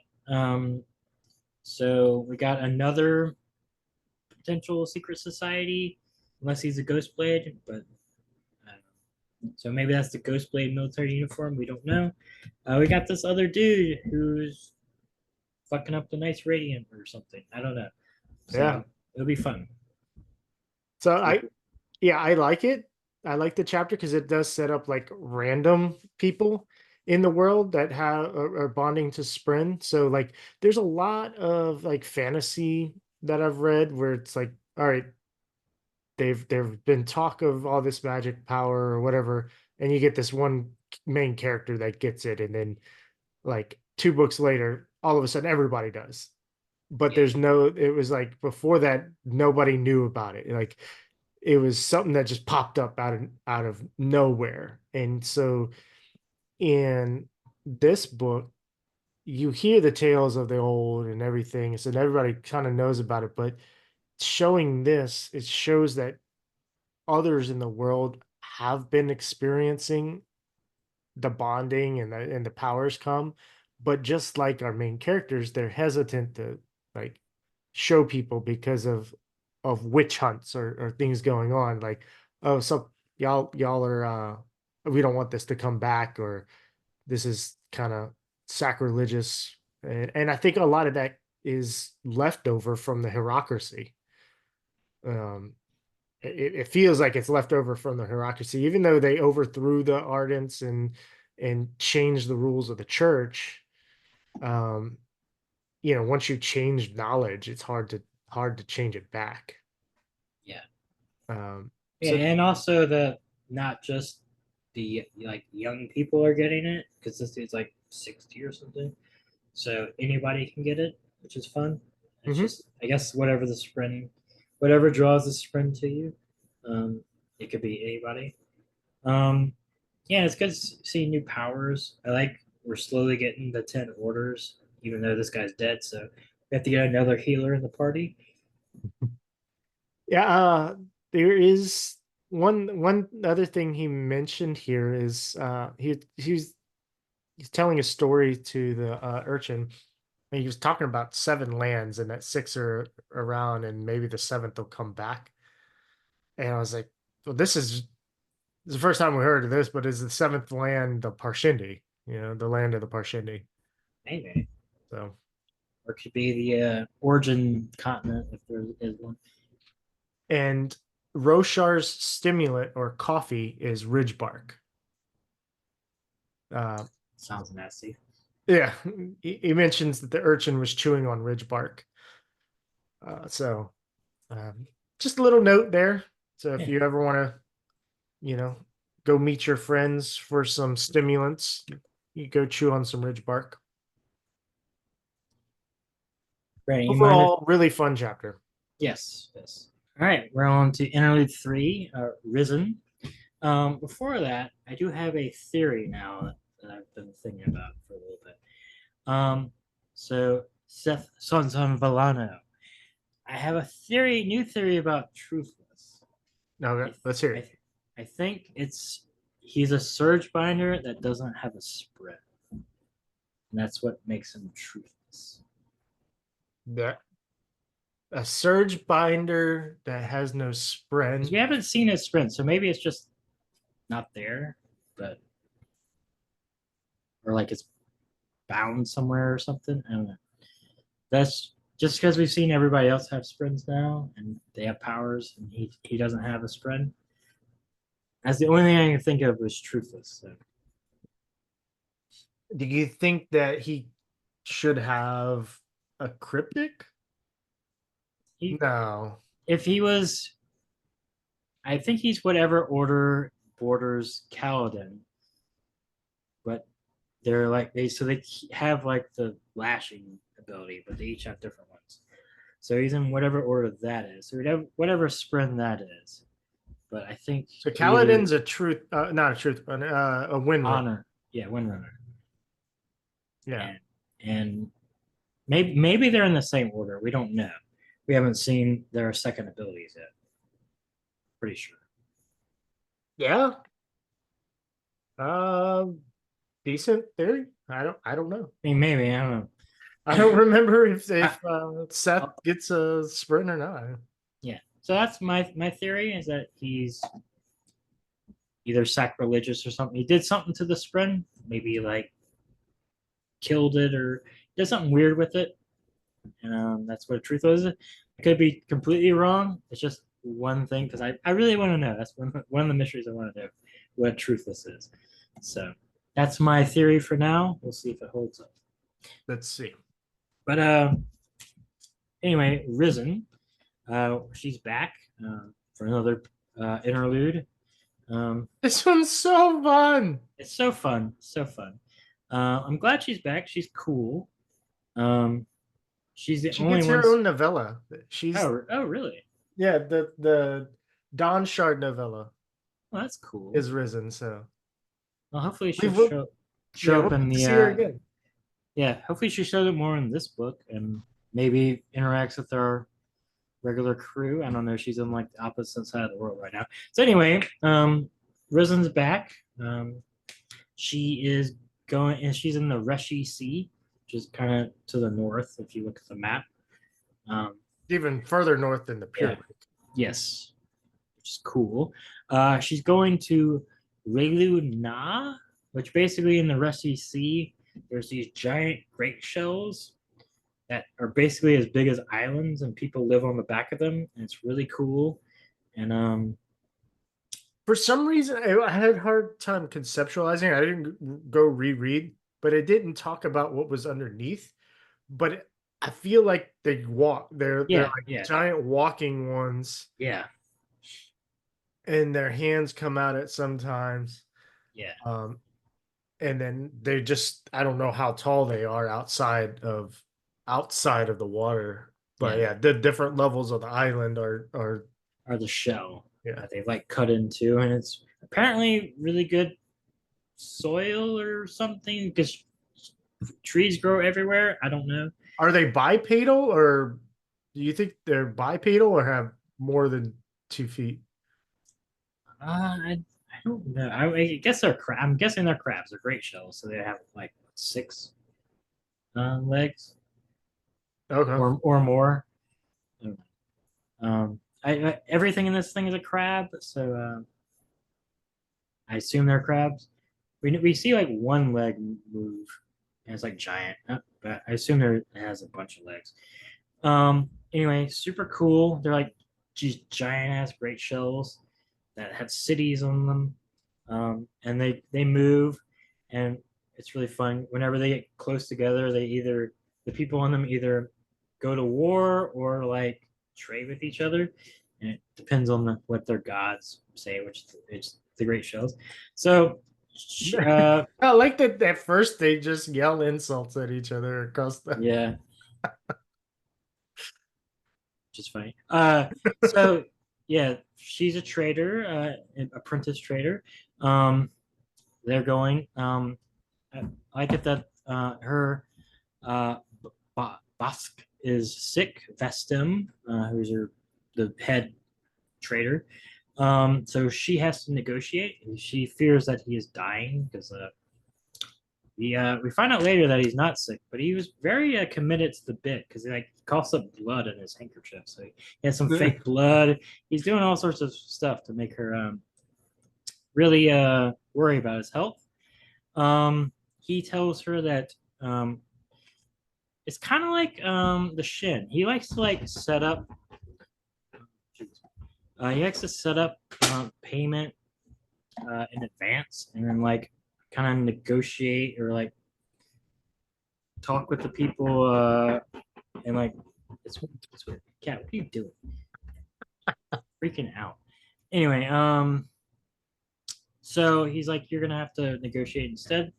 So she goes up as we get really cool descriptions of the great shell and how it's been cut into and how the people are like jumping off the cliffs. They're all naked and stuff. Reminds me of the sea folk from Wheel of Time. It's kind of idealistic. They're basically all hippies. It's fun. We meet Axie the Collector again. Yeah, I was gonna ask you, did you think that the Amian was Axes the Collector? I would assume so. We're seeing like everybody come back, so it'd be weird to have another one. Yeah. He says that the Spren inside the Great, like we find out that there's Spren, which makes sense now that we know that Spren are captured in gems, and like so the Spren are in the Great Shells, and that's how they grow so big, which is a cool like idea. Good world building. Um, so the gem hearts must be insanely big. Don't tell that to Lethe. They'll come and murder these islands. Um, so yes, we meet Axie the Collector.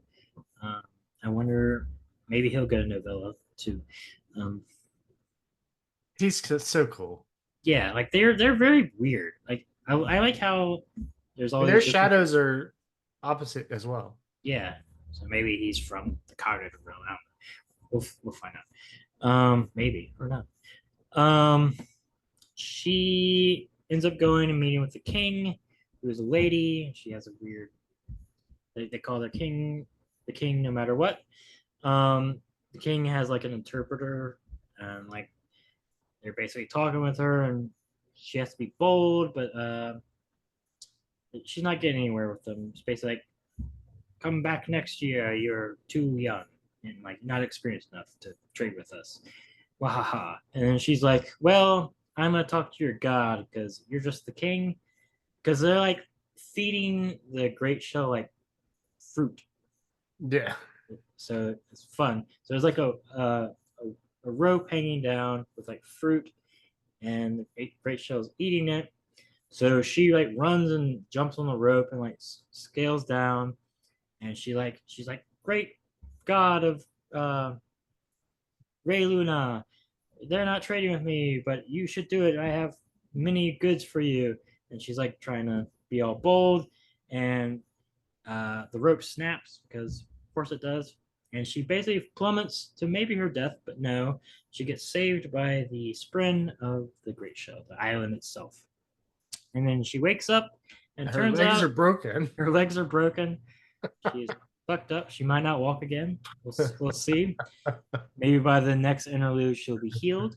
Turns out that it was just a trial run test by Bastem. He wanted basically a safe way to give her experience negotiating because it's already been done. But she proved her mettle as a trader, and now she's given a Larkin, which is a weird beetle thing. That's like bound to her. Only dead ones are ever like traded to like kings. They're very rare, and they do something. And she was given it by the island itself, which is really cool. And this one's living. Yes. Yeah. And so she has a pet. Maybe that's her Spren, and she's a nice radiant of beetles. We'll see. Yeah. Yeah. Wow. Yeah. That's It's a super fun chapter. I did like that one of her first when she first realizes that the islands are moving, because she was confused at first because the guide was like, yeah, we got to find the island, but I don't know where it's at. She's like, what do you mean you don't know where it's at? Like, do islands move? She's like, yeah, they move. And then she realized that they were great shells when she first saw it, and her first thought was, how do these things mate? probably lay eggs. Fertilize the egg. So yeah, I mean, it was kind of a silly Yeah, it means that also that the Reshi Sea is gigantic. Because like you said there's hundreds of them maybe? Like they don't know the amount of numbers because they move, so it's hard to count. yeah. But yeah, Reshi Sea is also very warm, like the Pure Lake. So I mean, with all these great shells peeing in it, so. Yeah, it's true. I wonder if if it's connected. I don't think it's connected to the Pure Lake. There is a like a thing. Marabethia it's a little land bridge. Oh yeah, it is a land bridge.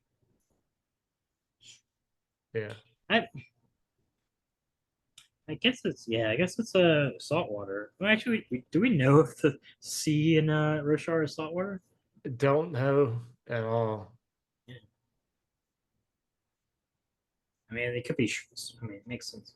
There's saltwater stuff, saltwater crabs. Yeah. But I don't know. I wonder Yeah. if all those things at the top of the map that's right above where it says Reshi Isles, I wonder if all those are actual islands or if they are the great shells. I don't know. They have names. Yeah, some of them do have Sumi- names, but yeah. none of them are Ray Luna. Yeah, no. Yeah. Yeah. Cool world building chapter. I like Risen a lot. That's cool that we're gonna have a novella with her. Yeah. I wonder if she ever shows up in like the real story. I don't know what she would do unless like the Larkin is important to the plot somehow. Yeah, I don't know. That is actually I actually never read even if I had read the novella, I wouldn't speak about it here. But yeah. So obviously there's something important about it. What books are we reading in her novella in? Do what? What book are we reading her novella in? Between after book after book 3. Okay. Cool. So before Rhythm of War, we'll read her novella. After this one, we read Edge Dancer. Makes sense. Surprised she hasn't been introduced yet. She will be in a few interludes. Yeah, that makes sense. But yeah, that's this first part of this book. I like it. It moves. The pace is really good. The pacing is really good in this book. Yeah, it's kind of crazy. It kind of reminds me a little bit of Crossroads of Twilight, even though book 1 is way, way, way better than Crossroads of Twilight. But when you read Crossroads of Twilight and you get to Knife of Dreams, it's like, oh, it's like so fast. like this book was just kind of meandering and like doing stuff, and it's like boom, we hit the ground running in Knife of Dreams. Oh yeah, this book has been moving pretty fast. Yeah, yeah, it's good. I want to read more of it. I will read more of it probably today. Same here. Yeah, I'm gonna go visit my grandmother, I think, and then do some reading. Get Jules practicing her bike riding so that whenever we go on the cruise and we get off on one of the islands, all 3 of us can rent a bike and just ride without anybody falling. Nice. It'll be fun. So yeah, I really enjoyed this part. I look forward to seeing further more. Get what Shallan is doing, and how Kaladin interacts with Amaram coming to the camps. And maybe we'll see more Eshonai. Yeah, Shallan lost the words of Radiance, so she can't spoil herself anymore. Yeah, very sad. She tried to. That's why the assassins came. They're like, you're trying to spoil yourself. Don't. I think so. So, all right. So if you made it this far, click like, subscribe, and follow. It really helps us out. Visit our sponsor, Mudcat Whiskers. Use code Paperweights at checkout. And we will see y'all next week. We will be covering part 2 in its entirety, plus the interludes that follow part 2. All right, Justin. See you next week. All right, see you.